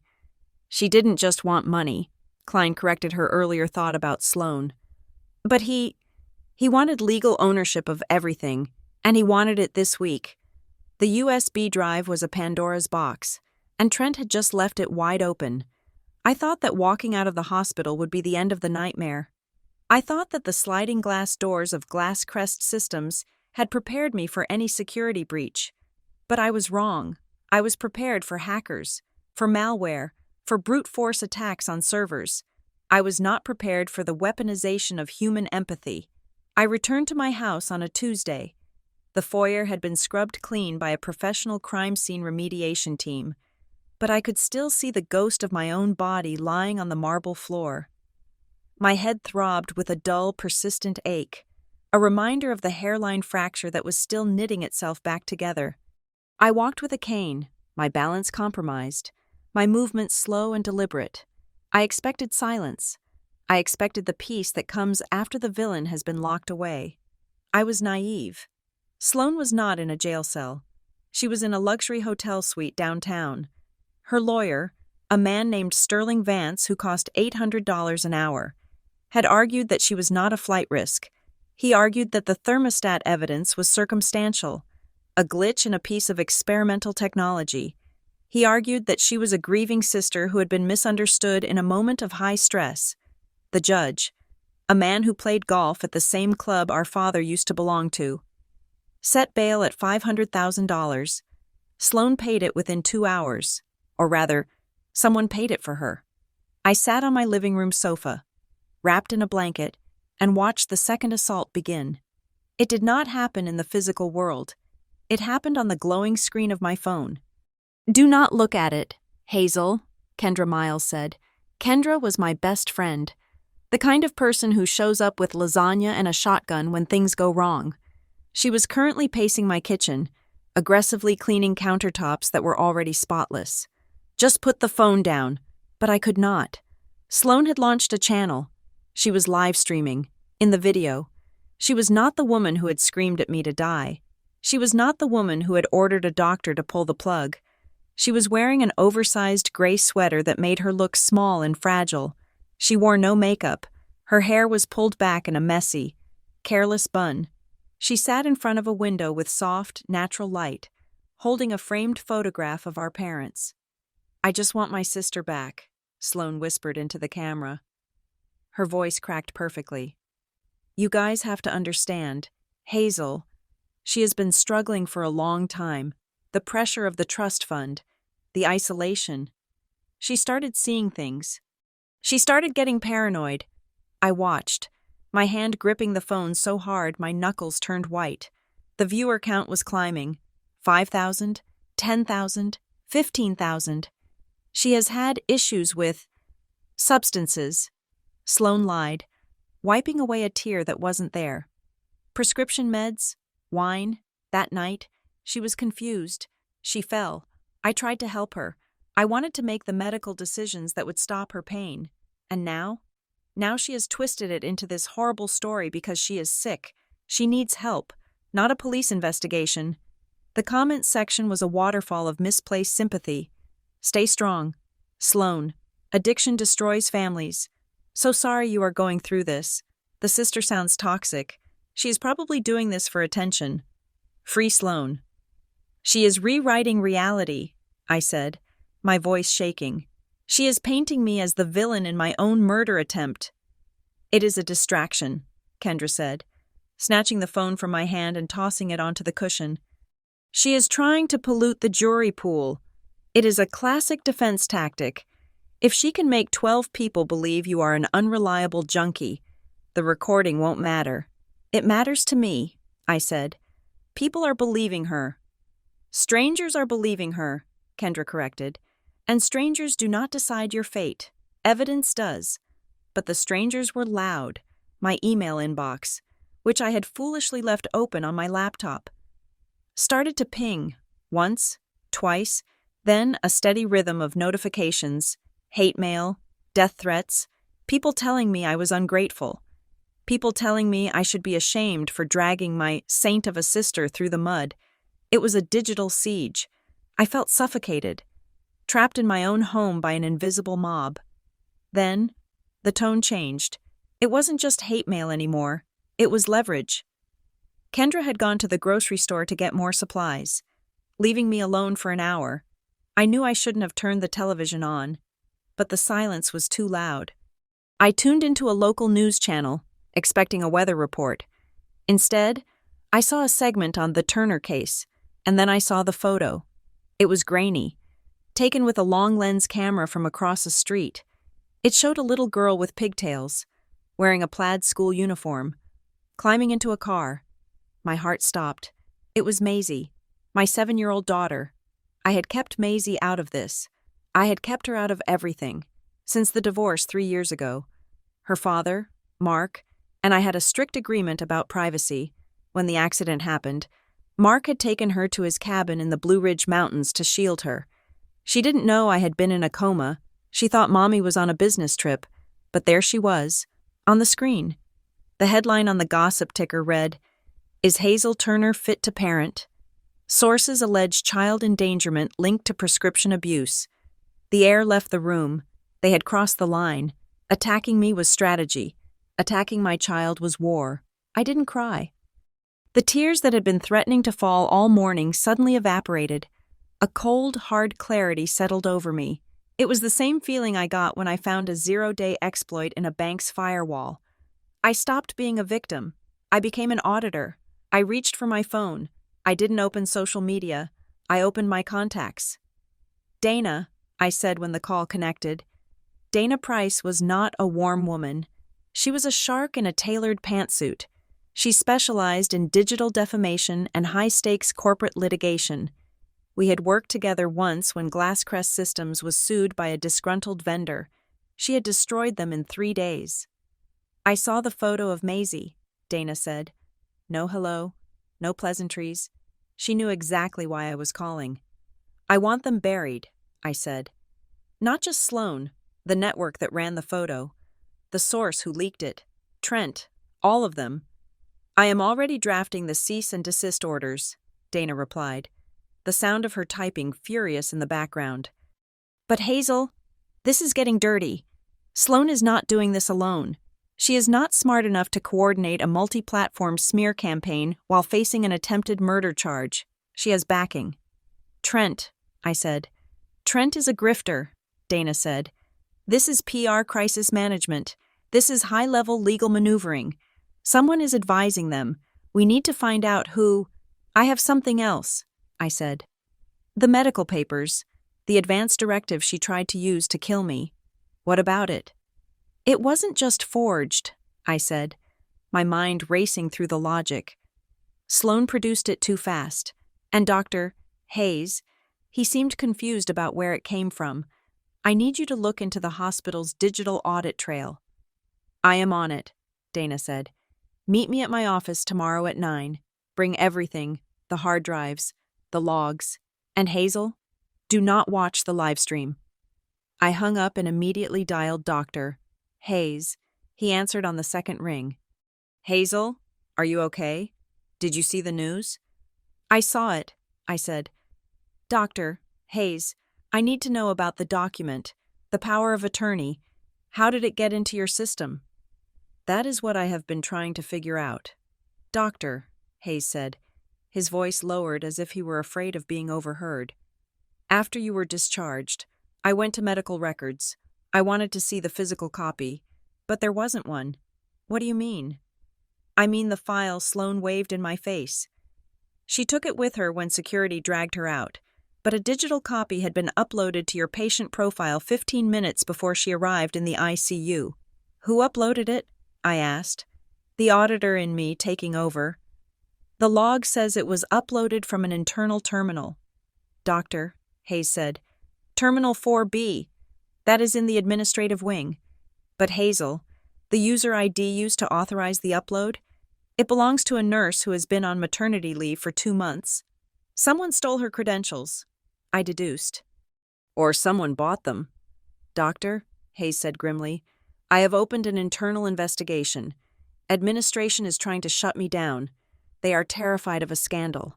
They want me to drop it. Do not drop it, I commanded. Secure the logs. Make a copy. Dana Price will be serving a subpoena for them tomorrow morning. Hazel, Doctor. Hayes hesitated. If someone inside the hospital helped them plant that document, then this isn't just a domestic dispute. No, I said, looking at the black screen of the television where my daughter's face had been moments ago. It is a conspiracy. The next morning, I arrived at Dana Price's office. It was a glass tower that looked down on the city, a fortress of steel and law. Kendra helped me into the conference room. I placed the hard drive containing the thermostat audio on the table. Dana walked in. She looked like she hadn't slept, but her eyes were electric. She threw a file folder onto the table. We traced the IP address of the source who sent the photo of Maisie to the tabloid, Dana said. It bounced through 3 VPNs, but we caught a leak at the exit node. It came from a burner phone registered in the same name as the one Trent Voss used to call the ambulance. So he is still in town, I said. He didn't run. He is close, Dana agreed. But listen to this. I had my team run a forensic analysis on the scanned image of the advance directive that Dr. Hayes managed to screen capture before it was purged. She pulled out a magnified image of the document. It showed my forged signature. See the notary stamp? Dana pointed to the circular seal at the bottom. It looks legitimate. State of South Carolina. Commission number and expiration date. And I ran the commission number against the state database, Dana said. She looked at me, and for the first time, I saw genuine fear in her eyes. The number is real. It belongs to a notary named Arthur Pennington. Who is Arthur Pennington? He died 3 years ago, Dana said. The room went cold. They are using a dead man's seal, I whispered. It gets worse, Dana continued. I searched for other documents notarized by this specific seal number in the last 2 years. Public property records, lien releases, power of attorney filings. She spread 5 other documents on the table. They were all different. Different names, different assets, different families. But they all had the same seal, the same dead man's stamp. Trent isn't just a boyfriend who got greedy, Dana said, her voice dropping to a whisper. He is running a ring. They target vulnerable families. They target women with assets and no spouses. They forge the documents using this stolen seal. They insert them into the system using compromised credentials, and they legally steal the estate before the body is even cold. I looked at the papers. It was a factory of theft. Sloan, I said. Does she know? She might be a participant, or she might be the biggest mark of all. Dana said, But Hazel, look at the timeline. They tried to kill you because the audit was coming, but if that document had worked, if Dr. Hayes hadn't stopped them, they would have liquidated your entire trust fund by the end of the week. This is an industrial-scale operation. And the hospital? They have a mole, Dana said. Someone inside who facilitates the medical side of the paperwork. Someone who makes sure the death looks natural enough to avoid an autopsy. I sat back in the leather chair. My cane rested against my knee. I felt a strange vibration in my chest. It wasn't fear anymore. It was the hum of a server room before a purge. If the paper is fake, I said slowly, then Sloan has no defense. She claimed she was acting as my proxy, but if the proxy never existed... Exactly, Dana smiled. A sharp, predatory expression. If the paper is fake, then it is not a medical dispute. It is not a misunderstanding. It is premeditated. First-degree attempted murder committed in the commission of a felony fraud. But we have to prove it, I said. We have to prove the seal is stolen. We have to prove the mole exists. We will, Dana said. But first, we are going to silence your sister. She pushed a button on the intercom. File the motion for the gag order and send the cease and desist to the network. Tell them if they show the child's face one more time, I will own their broadcast license by Friday. I looked out the window at the city of Charleston. Somewhere out there, Trent was hiding. Somewhere out there, Sloan was preparing for another performance. They thought they were playing a game of public opinion. They didn't realize they had just walked into a federal RICO case. Dana, I said, standing up. I want to do an interview. Dana raised an eyebrow. I thought you wanted privacy. I do, I said, but I need to flush the mole out. I need them to panic. I want to go on the record. I want to say that we found the notary seal. That is dangerous, Dana warned. If you tip them off, the mole might run, or they might come for you again. Let them come, I said, thinking of the high-definition cameras I had just installed in my temporary apartment, the hidden microphones, the cloud loggers. I am not the prey anymore. I am the honeypot. The courtroom was not yet a physical reality, but the battlefield had been drawn in the conference room of Price Associates. The air smelled of burnt coffee and ozone from the overheating servers. We were not just preparing a defense. We were assembling a weapon. Dana Price did not ask nicely for the hospital's records. She demanded them with the force of a battering ram. The subpoena she served to St. Jude's Hospital was comprehensive. She wanted every keystroke, every login, every packet of data that had moved through their administrative network in the 48 hours surrounding my admission. On Wednesday morning, the hospital's legal team capitulated. They sent over a secure drive containing the raw audit logs. Okay, Hazel, Dana said, plugging the drive into the main display. You are the auditor. Tell us what we are looking at. I leaned forward, my eyes scanning the lines of code scrolling down the screen. To a layman, it looked like gibberish. To me, it was a story told in timestamps and user IDs. Stop, I said, pointing at a line highlighted in red. Right there. What is it? Detective Klein asked. She was leaning against the wall, her arms crossed, looking less like a cop and more like a predator waiting for movement. The advance directive, I explained, my finger tracing the entry. The file that Sloan claimed I signed 6 months ago. Look at the upload timestamp. The log read, Tuesday, January 20th, 03:14 in the morning. 3 in the morning, Dana noted. That is 6 hours after you were admitted. You were already in a medically induced coma. Exactly, I said. But that is not the smoking gun. Sloan could argue she just handed the paper to a nurse who scanned it in later. The problem is, who scanned it? I pulled up the user credentials associated with the action. The ID was generic. temp_user_774. Who is temp user 774? Klein asked. I am querying the HR database cross-reference now, I said. My fingers flew across the keyboard. It is a temporary access profile. It is assigned to floating staff, usually agency nurses who cover shifts when the hospital is understaffed. This specific ID was assigned to a woman named Elena Ross. Elena Ross, doctor, Hayes said from the end of the table. He had joined us after his shift, looking exhausted but determined. He rubbed his temples. I know that name. She was the night float in the ICU. She wasn't assigned to Hazel's care directly, but she was on the floor. She was restocking the supply closet near the nursing station. Why would a supply nurse be scanning legal documents into a patient's critical care file at 3 in the morning? Dana asked rhetorically. Administrative clerks do that, not floor nurses. Let's see where she was, I said. Pulling the badge access logs, I filtered the data. The results were damning. At 3:10 in the morning, Elena Ross's badge swiped into the medical records archive, a room that is supposed to be locked and accessed only by authorized administrators. She was inside for 8 minutes. At 3:14, the document was uploaded. At 3:20, she exited. She planted it, Klein said. her voice hard. She went into the system, uploaded the fake PDF, and probably backdated the entry fields to make it look like it had been there for months. But she couldn't scrub the server's raw creation timestamp. Dr. Hayes, I turned to him. Do you remember seeing Sloan talking to anyone unusual? Doctor? Hayes frowned, his eyes narrowing as he replayed the worst days of his career.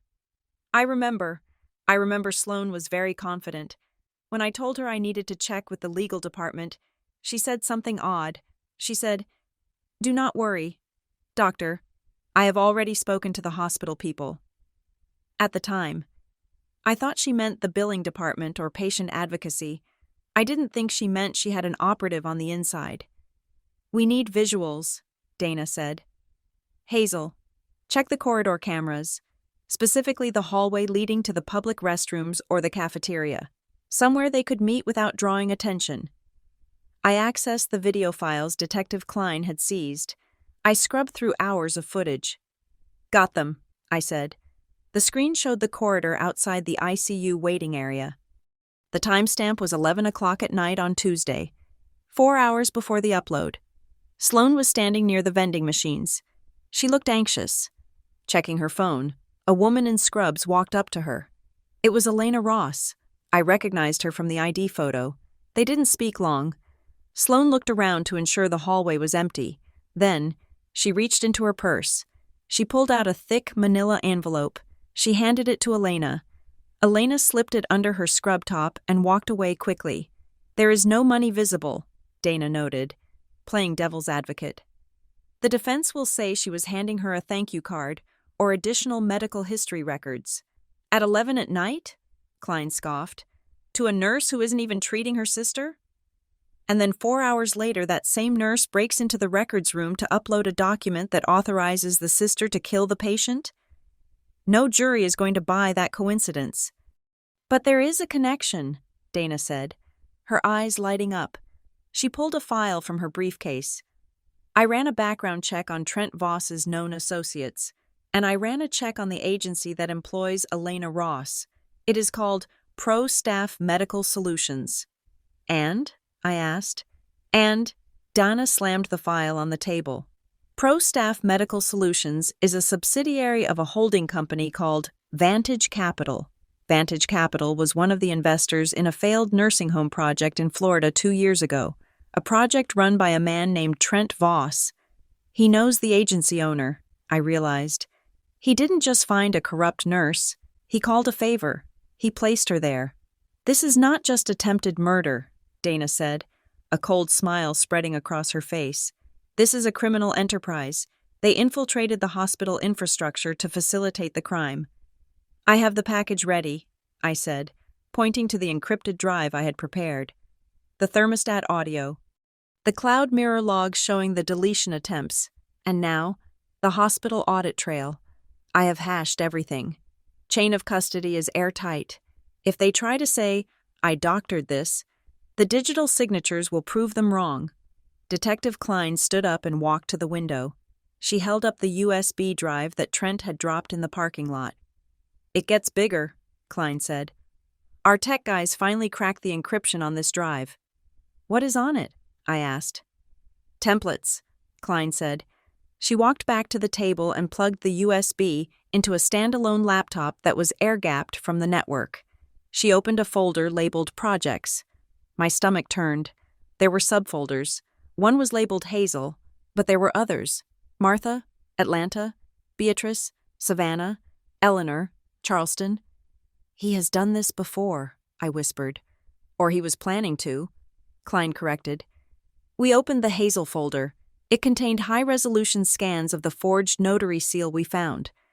But it also contained practice sheets, dozens of digital files where he practiced tracing your signature. And here, she clicked on a file named script_ICU.docx. It was a document, a literal script. Lines for Sloan. She would not want to live like this. I am just honoring her wishes. If you do not do it, I will sue. I felt sick. The words Sloan had said to Dr. Hayes, the words that had almost ended my life, were written on a page like lines in a cheap play. Trent had directed her. He had rehearsed her. And look at the document list, Klein pointed. Power of attorney, will and testament, transfer of deed, and marriage certificate. He was going to marry me post-mortem, I said, remembering what Dana had told me. No, Klein said. He was going to marry you pre-mortem, on paper. He had a backdated marriage license template ready to go, if the power of attorney failed. He was going to claim he was your secret husband and assert spousal rights over the estate. This man is a monster. Doctor, Hayes whispered. He is a professional, Klein said. We are contacting the police departments in Atlanta and Savannah. We need to check on Martha and Beatrice. I have a feeling we are going to find some grieving widows or unexpected deaths in those cities. So we have him, Dana said. We have the forgery. We have the conspiracy. We have the infiltration of the hospital. We have enough to bury him, Klein agreed. I am upgrading the warrant, federal charges, wire fraud, identity theft, racketeering. The mood in the room shifted. We weren't just fighting back anymore. We were winning. The evidence was overwhelming.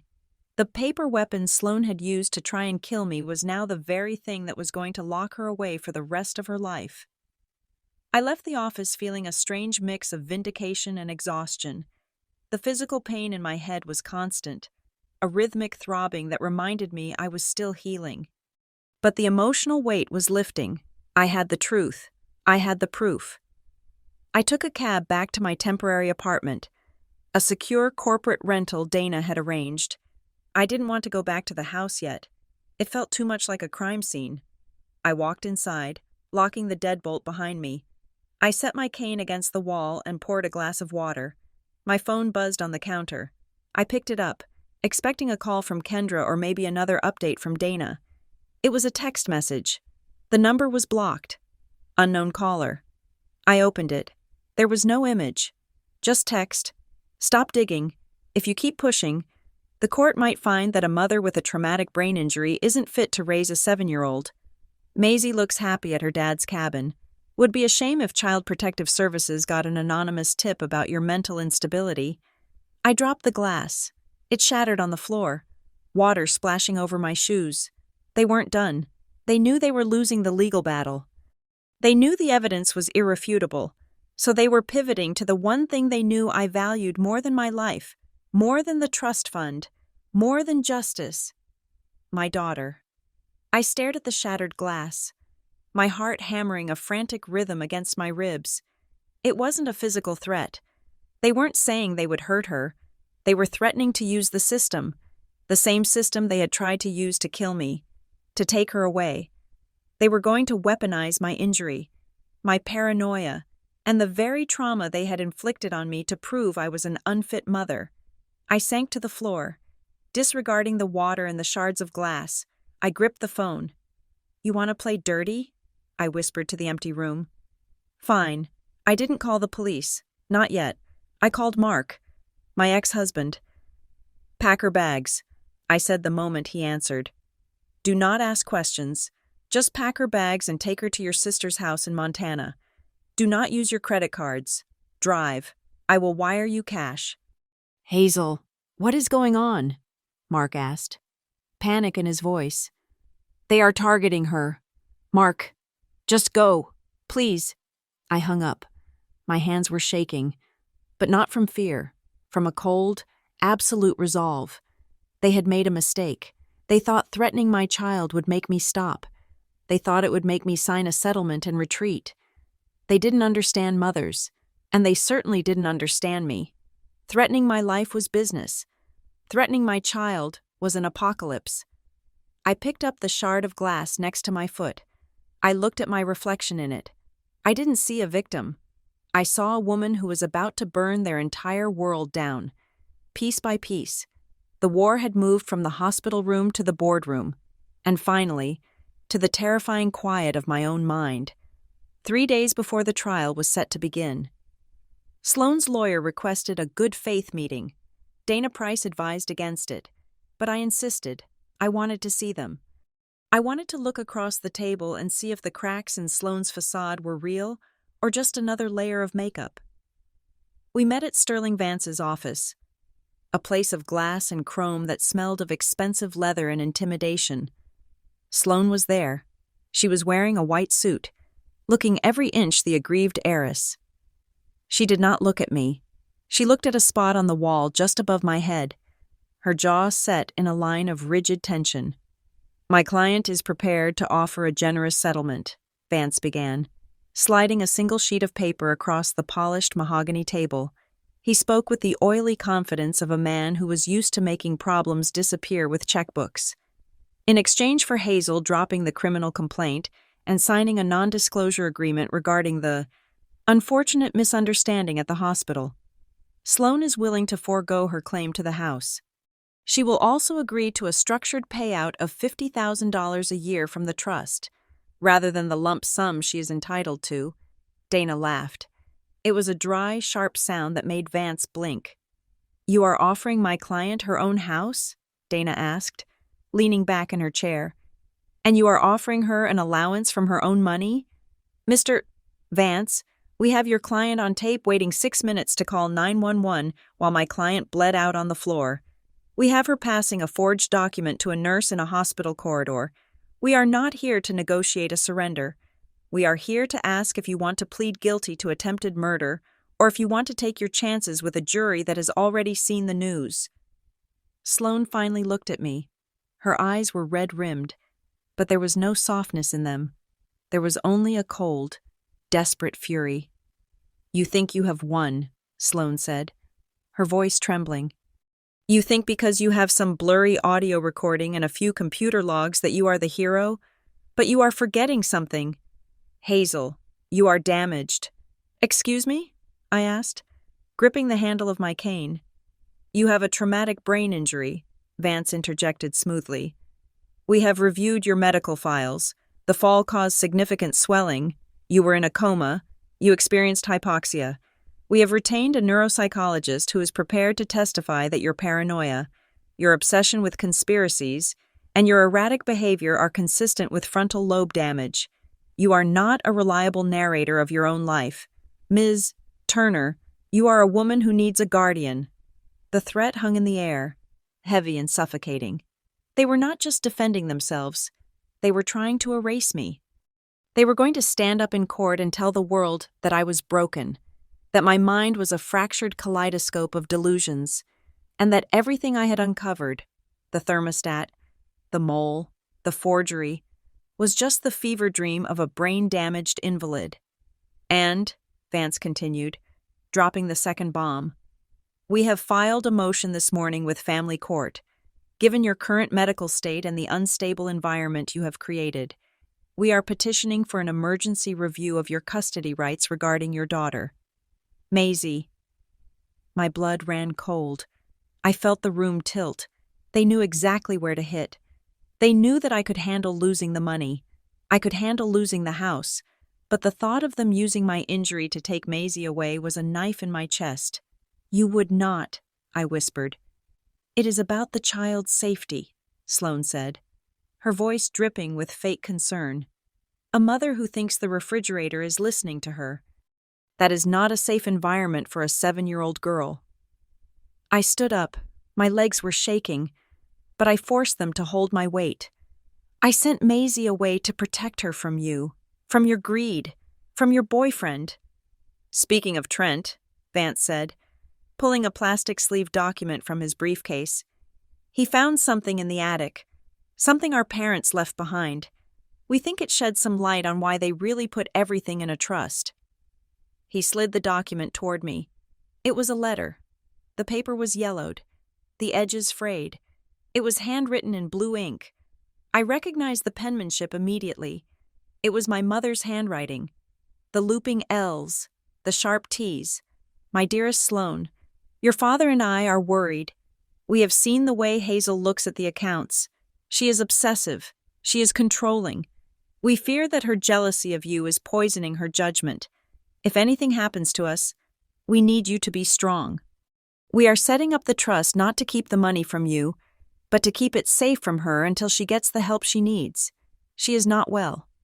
Honey, she never has been. Love, Mom. I stared at the words. The room spun. For a second, just a terrifying, heart-stopping second, I doubted myself. Had I always been this way? Had my parents seen a darkness in me that I couldn't see? Was I the villain? Sloane was watching me, a small, triumphant smile playing on her lips. They knew. Hazel, they always knew you were unstable. That is why I had to intervene. I was trying to save the family from you. I reached out and touched the paper. It felt old. It smelled faintly of the lavender perfume my mother used to wear. Tears welled in my eyes. It is a lie, I whispered, but my voice lacked conviction. It is evidence, Vance said. And when the jury sees this, they will understand that the cruel sister narrative you have spun is actually a tragedy about a sick woman attacking the only family she has left.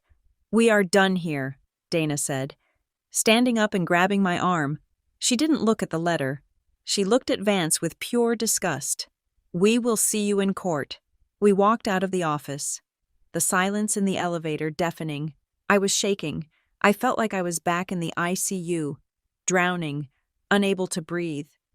Hazel, look at me, Dana said when we reached the lobby. She grabbed my shoulders. Do not let them get in your head. That is what they do. That is the only card they have left. It was Mom's handwriting, I sobbed. It was her perfume. And Trent Voss is a professional forger who has been practicing your signature for months, Dana said firmly. Give me the letter. Vance gave us a copy, I said. Handing her the photocopy, Vance had slipped into my file. No, Dana said. We need the original. And we are going to get it during discovery.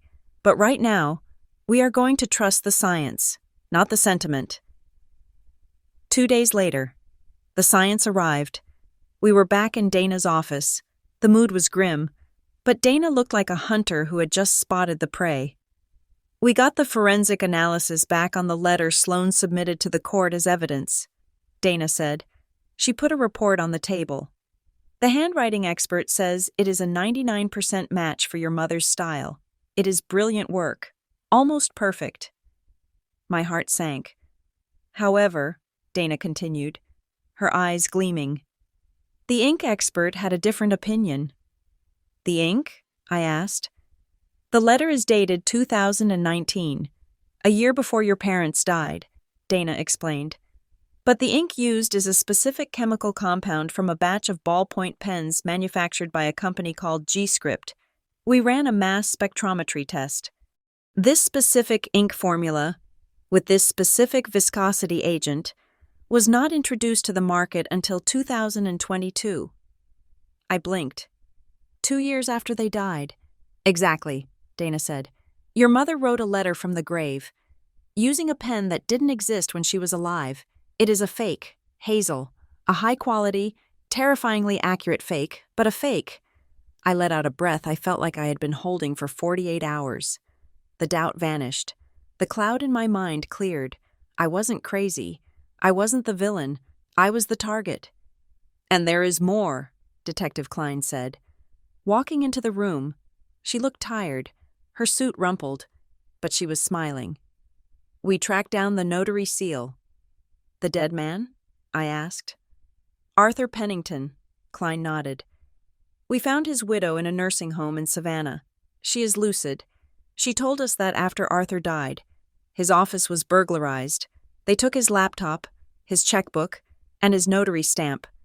She reported it to the police, but it was a low-priority case. It was never solved. Until now, I said. We found the registry number used on your medical proxy, Klein said. It is a fake number. It doesn't exist in the state database, but the physical impression matches Arthur's stolen seal perfectly.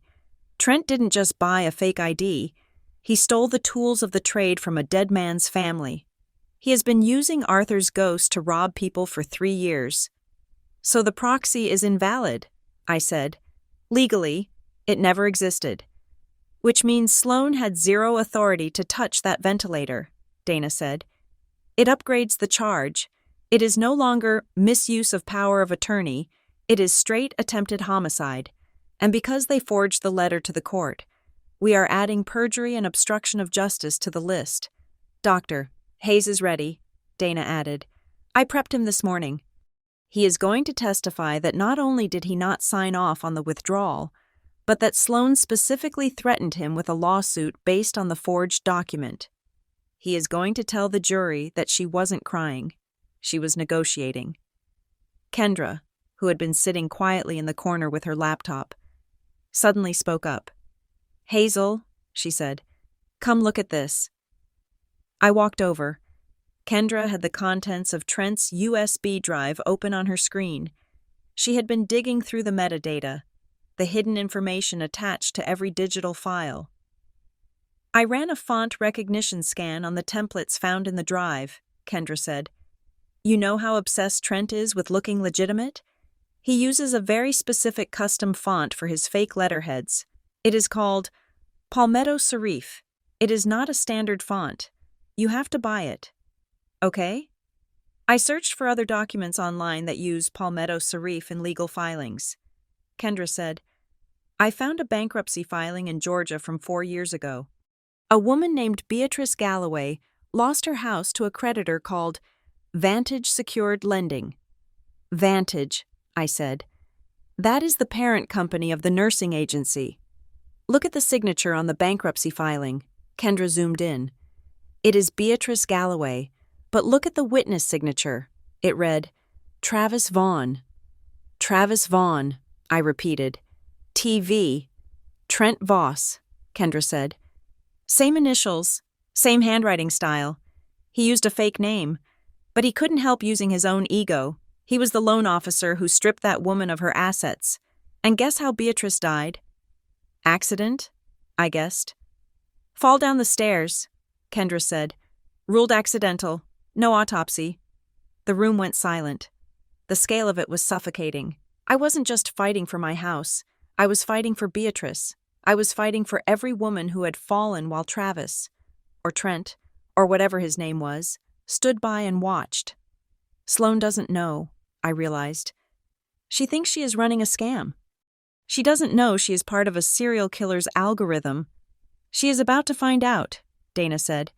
We are disclosing the ink analysis and the font match to the defense team in 1 hour. It is mandatory discovery. What will happen? I asked. Panic, Dana said, and panic they did. An hour after the files were sent, the settlement offer was withdrawn. Sterling Vance resigned from the case, citing ethical conflicts. Lawyers speak for, my client lied to me and gave me forged evidence. Sloan was forced to find a public defender because her assets were frozen. But the real blow came the night before the trial. I was in my temporary apartment. The lights were off. I was staring at the city skyline, wondering where Trent was. The police had APBs out in 3 states, but he was a ghost. He knew how to disappear. My laptop pinged. It was an email, no subject line. The sender was a random string of numbers and letters, a burner account. I opened it. There was a single attachment, an audio file. I hesitated. My hand hovered over the mouse. Was this a virus? A threat? I clicked play. The audio was clear. It sounded like it was recorded in a car. I heard the hum of an engine and the rhythm of windshield wipers. She is falling apart. Trent, Sloane's voice. She sounded hysterical. The lawyer says the ink test proved the letter was fake. They know. They are going to put me in jail. Calm down. Trent's voice. Cold. Detached. You need to stick to the script. You were the grieving sister. You didn't know the letter was fake. You found it in the attic. Stick to the plausible deniability. I can't, Sloane sobbed. Hazel is going to destroy me. She knows about the thermostat. She knows about the nurse. Trent, you have to help me. You have to testify. You have to tell them it was your idea. There was a pause, a long, cruel silence. My idea? Trent laughed. It was a sound that made my skin crawl. Sloane, look at me. Do you really think I'm going to go down for you? We are partners. You are a mark, Sloane, Trent said. His voice was flat, like he was reading a grocery list. You were never a partner. You were the entry point. You were the useful idiot who opened the door to the trust fund. I needed someone with the last name Turner to sign the checks. That is all you are. A signature. You love me, Sloane whispered. I love the house, Trent corrected. I love the liquidity. But now? Now you are a liability. You are radioactive, and I do not keep radioactive things around. Where are you going? Sloane screamed. I heard the sound of a car door opening. Trent, do not walk away from me. Goodbye, Sloane, Trent said. Do not call me. The phone is already in the river. The audio ended with the sound of a heavy door slamming and Sloane's muffled screams fading into the rain. I sat there in the dark, the silence of the apartment ringing in my ears. Trent had sent this. He had recorded their breakup. He had recorded his own confession of using her, and he had sent it to me. Why? To taunt me? To prove he was untouchable? Or was it a final act of cruelty towards Sloane, ensuring that her own sister heard the moment her heart broke? Ensuring that I knew exactly how pathetic she really was? It didn't matter. He had just handed me the final nail for Sloane's coffin. He had proven that she was a pawn.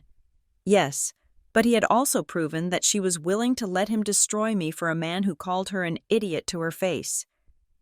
I forwarded the file to Dana and Detective Klein. See you in court, sister, I whispered to the screen. Sloane had tried to use family as a weapon to kill me. Tomorrow, I would use the truth to bury her, and I wouldn't need a forged letter to do it. The courtroom smelled of cheap floor wax, stale coffee, and the humid, electric anticipation of a scandal about to peak. In Charleston, a city that prides itself on manners and genealogy, a trial like this was not just a legal proceeding, it was a spectator sport. Every bench in the gallery was filled. I saw reporters from national networks squeezing onto the wooden pews, their notebooks open, hungry for the details of the Ventilator sister case. I sat at the plaintiff's table next to Dana Price. My cane rested against my leg. I wore a navy blue suit, buttoned high, designed to look professional but not wealthy.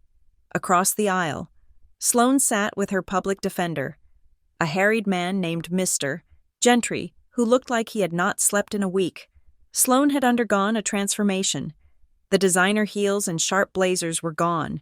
She wore a soft pastel cardigan that was 2 sizes too big, making her look small and frail.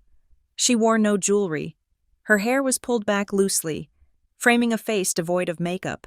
She was playing the role of the overwhelmed, grieving sister who had made a mistake out of love. It was a performance worthy of an Oscar, and judging by the sympathetic glances from the jury box, it was working. Mr. Gentry stood up for his opening statement. He didn't have much to work with, so he went on the attack. He walked toward the jury, gesturing vaguely at me. Ladies and gentlemen, Gentry began, his voice rising, the prosecution wants you to believe that Sloane Turner is a monster, but look at the facts. Who is the accuser? Hazel Turner is a professional hacker. She calls herself a security auditor, but let's be honest about what that means. She manipulates data. She breaks into systems. She creates digital realities for a living. He stopped in front of the jury foreman. They are going to show you logs. They are going to play you recordings. But ask yourselves, if anyone could fabricate a digital ghost, wouldn't it be the woman who builds the machines? Is it attempted murder? Or is it the paranoid delusion of a woman suffering from a severe brain injury, fabricating evidence to punish the sister who tried to make a hard medical choice? It was a good angle. It played on the fear of technology. It planted a seed of doubt. Dana didn't flinch. She stood up slowly. She didn't shout. She didn't pace. She simply walked to the podium and plugged in her laptop. The defense calls it magic, Dana said to the jury. I call it math, and the thing about math is that it does not care about your feelings. It does not care about your outfit. It only cares about the truth. She called our first witness, a forensic data specialist from the FBI, an independent party brought in to verify the chain of custody. Agent Miller, Dana asked. Could Hazel Turner have altered the logs from her thermostat or the cloud server? No, Miller replied. His voice was monotone, boring, and utterly credible. The system uses a blockchain-style hashing algorithm. Every second of audio is encrypted and time-stamped on a remote server in Virginia instantly. To fake this, she would have needed to hack a military-grade server farm while lying in a coma. It is impossible. "Thank you," Dana said. "Let's listen to the impossible." She pressed play. The courtroom speakers crackled. The sound of the foyer filled the room, the hum of the refrigerator, the distant rain. Then, the argument, my voice, clear and firm, Sloane's voice, shrill and angry. Then came the sound that made the stenographer flinch, the thud-crack-thump of my body hitting the stairs. It echoed off the high ceilings of the courtroom. It sounded wet. It sounded final. Sloane closed her eyes. She put a hand over her mouth, shaking her head as if reliving a tragedy. But then came the silence. 1 minute, 2 minutes. The jury shifted uncomfortably.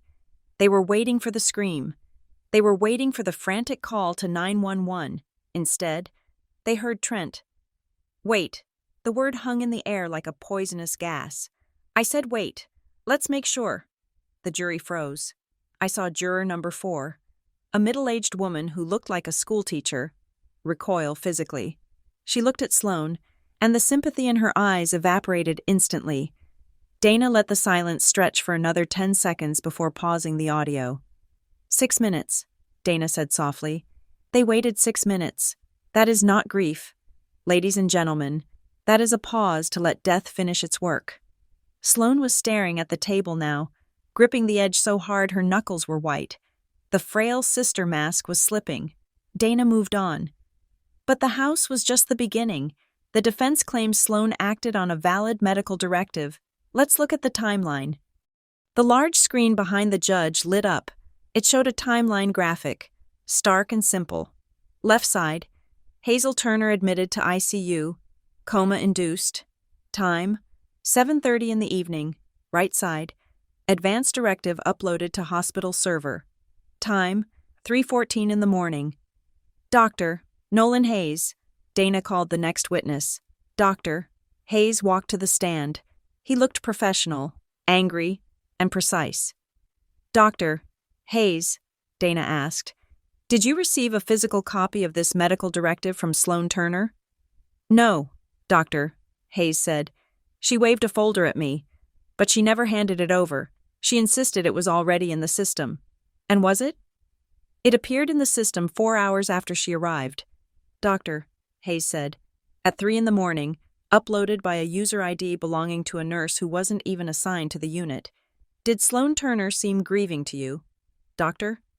Objection, Gentry shouted. Speculation. I will rephrase, Dana said. What was Sloane Turner's demeanor when she asked you to withdraw life support? Doctor. Hayes looked directly at Sloane. She was efficient. She treated my patient's life like a line item on a budget. She threatened to sue me if I didn't kill her sister. She used the word mercy, but she was looking at her watch. The courtroom murmured. The narrative was crumbling. Sloane wasn't a victim. She was a predator who had infiltrated a hospital.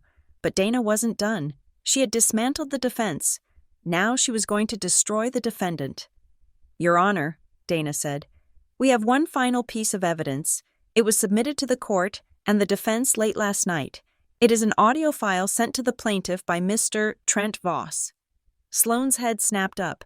This was the first time she looked genuinely confused. She knew about the thermostat. She knew about the logs. She didn't know about the email. Objection. Gentry stood up. We have not had time to verify the authenticity of... It was sent from the same IP address as the burner phone Mr. Voss used to threaten the plaintiff's child, Dana countered sharply. It is relevant to the conspiracy charge. Overruled, the judge said. Play it. Dana clicked the file. The sound of rain hitting a windshield filled the room. The acoustics were intimate, claustrophobic. It was the sound of a car interior. She is falling apart. Trent. Sloane's voice on the recording was high. Panicked. The lawyer says the ink test proved the letter was fake. They know. Sloane gasped in the courtroom. She stood up halfway. then sat back down as Gentry grabbed her arm. "Calm down," Trent's voice sneered from the speakers. "You need to stick to the script. You were the grieving sister." "I can't," Sloane wailed on the tape. "Hazel is going to destroy me. You have to tell them it was your idea." The tension in the room was absolute.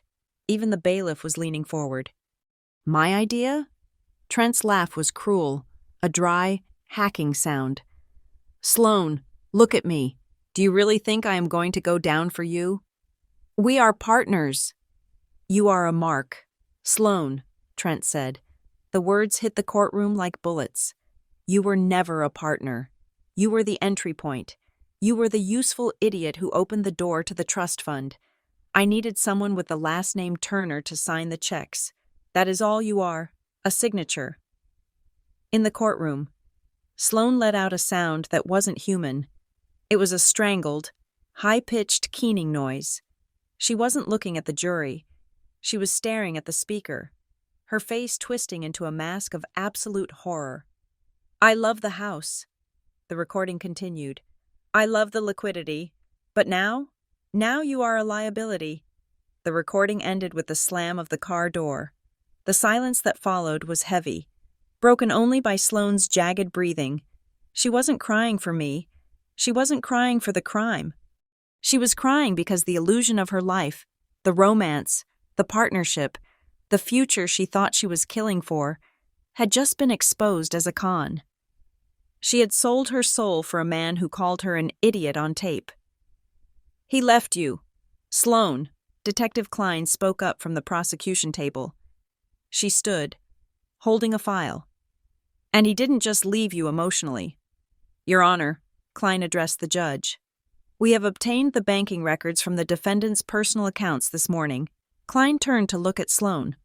"Trent Voss didn't just run. Before he left, he used the passwords you gave him. He drained your personal savings. He maxed out your credit cards. He transferred the $50,000 from your joint account to an offshore shell company. You are broke. Sloane, he took every dime you had to pay for his getaway." That was the breaking point. Sloane stood up. She shoved the table away, sending papers flying. "He said he loved me," Sloane screamed. It was a raw, guttural shriek that echoed off the mahogany panels. "He said we were going to Paris. He said I was the smart one." "Order!" The judge banged his gavel. "Restrain the defendant." "He stole my money." Sloane turned to the gallery, her eyes wild, ignoring me completely. "He stole my money. Find him. You have to find him. That was my inheritance." She wasn't apologizing. She wasn't begging for forgiveness. In the moment of her total destruction, she was screaming about the cash. "Ms. Turner, sit down," the bailiff shouted, moving toward her. "It is not fair," Sloane yelled, struggling as the bailiff grabbed her arm. "I did everything he said. I signed the papers. I gave him the codes. He promised me." "Ms. Turner, you are admitting to conspiracy on the record," Gentry hissed, trying to pull her down. "I don't care," Sloane spat at him. "He took the money. He left me with nothing." I watched her.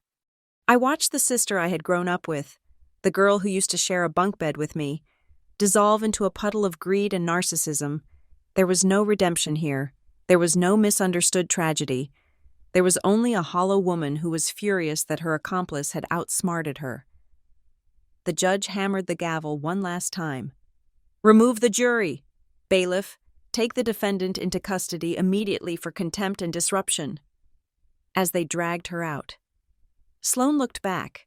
She didn't look at the judge. She looked at me. "You won," she hissed, her voice cracking.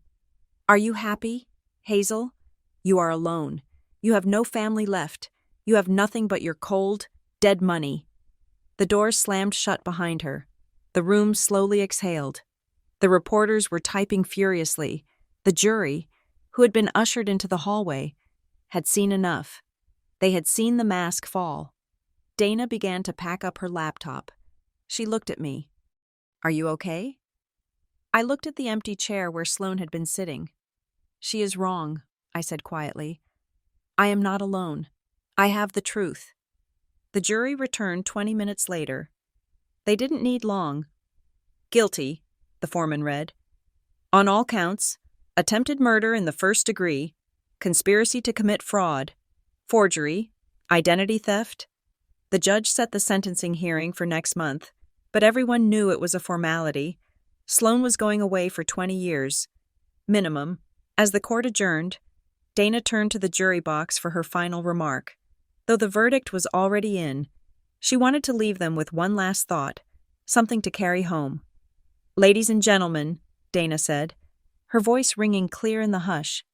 Some people kill with guns, some kill with poison. Sloan Turner tried to kill with a signature. She thought that if she wrapped her violence in bureaucracy, it wouldn't look like murder. She thought she could audit a life and write it off as a loss. But she forgot one thing. Dana looked at me, then back at the jury.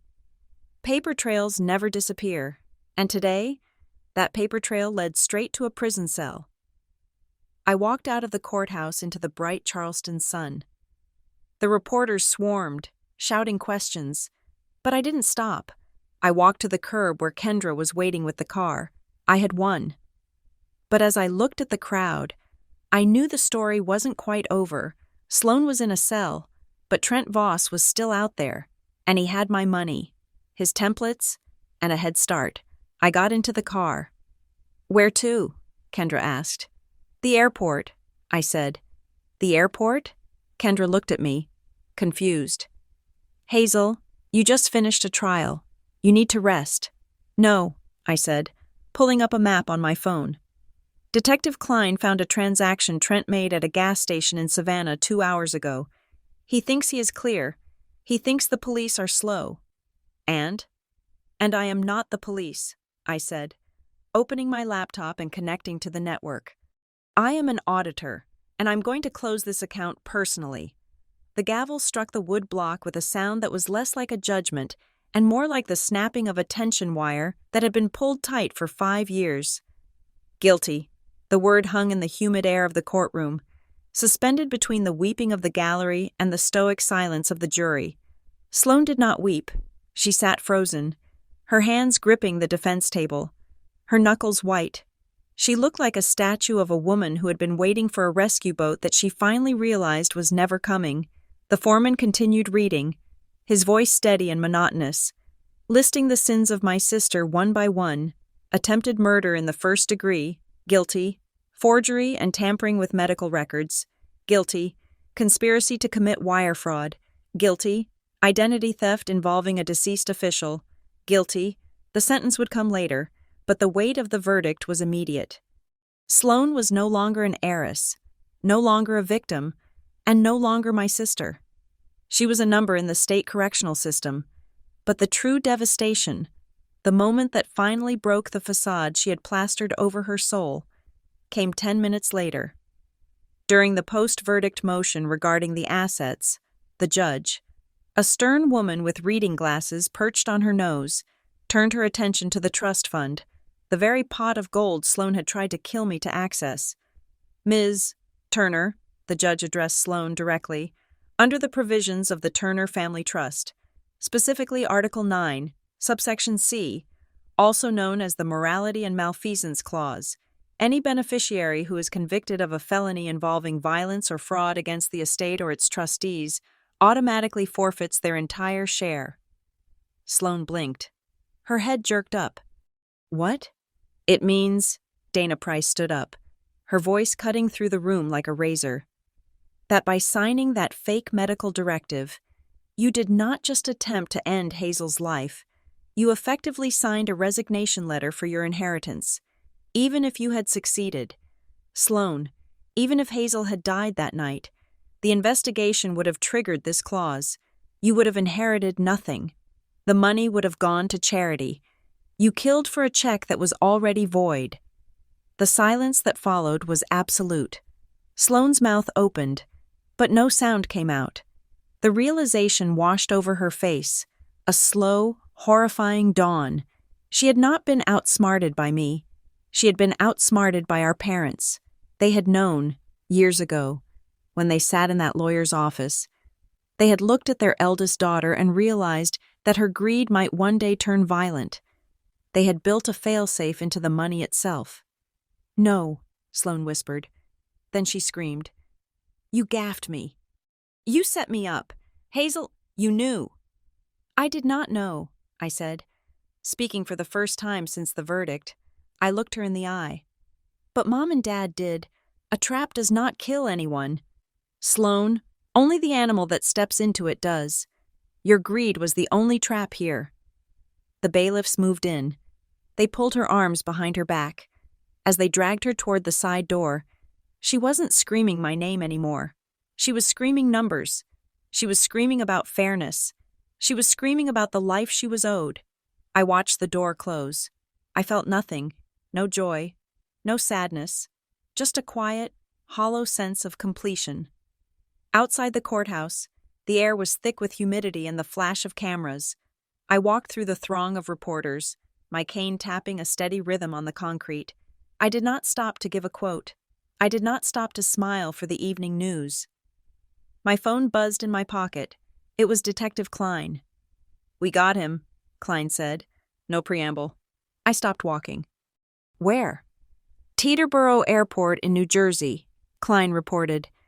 "He was trying to board a private charter to the Cayman Islands. He was using a passport under the name Travis Vaughn, but the biometric scanner flagged him the second he hit the checkpoint." "Did he have it?" I asked. "He had everything," Klein said, and I could hear the satisfaction in her voice. "We seized his luggage. He had a laptop. Hazel, it is a gold mine. We found the templates. We found the digital signatures. But we found something else. A spreadsheet." "A list?" "A list of victims," Klein confirmed. "There are 12 names on it. 4 of them are deceased. All wealthy women, all single, all died in accidents shortly after meeting a charming entrepreneur. You were not just a target. Hazel, you were supposed to be the baker's dozen. You are the one who stopped a serial killer." I closed my eyes. I thought of Beatrice and Savannah. I thought of the other women who had fallen downstairs or slipped in bathtubs. Women whose names I would never know, but whose stories were tragically identical to mine. "Thank you, Detective," I whispered. "Don't thank me," Klein said. "You gave us the map. We just drove the car. Go home. Hazel, it is over." But it wasn't quite over. There was still the cleanup. The following weeks were a blur of legal paperwork. But this time, I was the one holding the pen. With Sloane in prison and Trent facing federal charges that would likely keep him behind bars for the rest of his natural life. The defamation suit was a landslide. We forced the tabloid network to retract every single story. They issued a public apology during primetime, admitting that the photos of my daughter had been obtained illegally and that the narrative of my addiction was a fabrication. Dana Price, ruthless to the end, negotiated a settlement for the privacy violation that was large enough to fund Maisie's college education 3 times over. Maisie's school sent out a letter to the parents. They didn't name me, but they announced a new, rigorous policy regarding the protection of student information and a zero-tolerance policy for rumors initiated by external parties. The whispers at the school gate stopped. The other mothers, who had looked at me with suspicion, now looked at me with a mixture of awe and fear. I didn't care for either. I just wanted them to leave us alone. Then came the house. I stood in the foyer of the Victorian estate.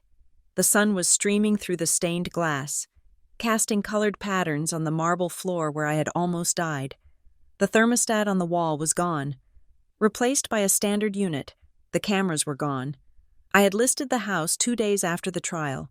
Real estate agents had told me to wait. They said the market was soft. They said the notoriety of the property might drive down the price. I told them I didn't care about the profit margin. I cared about the exorcism. I sold it to a young couple from Ohio who knew nothing about the Turner family drama. They just saw a beautiful old house with good bones. I sold it for exactly what it was worth. Not a penny more, not a penny less. I was transparent about the history. I told them everything. And strangely, they didn't mind. They said every old house has ghosts, but this one felt like the ghosts had been cleared out. They were right.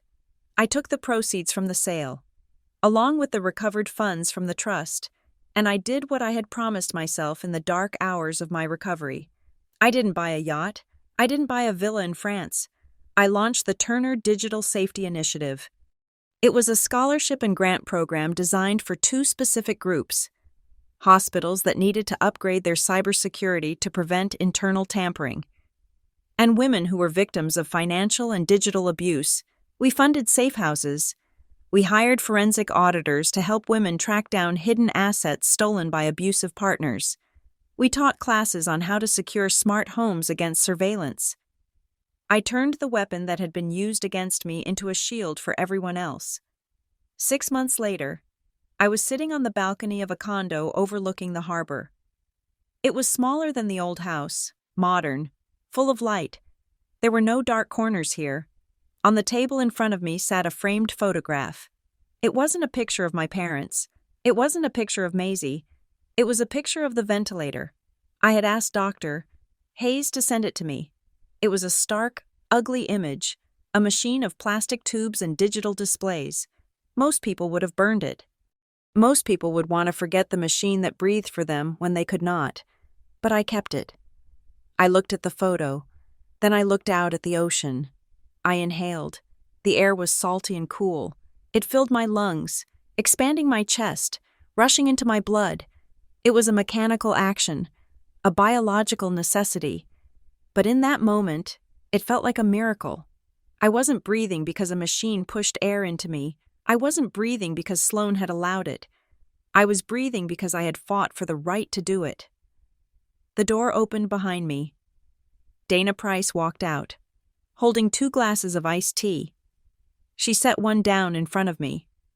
"You know," Dana said, leaning against the railing and looking at the photo on the table, "I have been a lawyer for 30 years. I have seen people kill for love. I have seen people kill for revenge. I have seen people kill for a parking spot." She took a sip of her tea, her eyes sharp and thoughtful.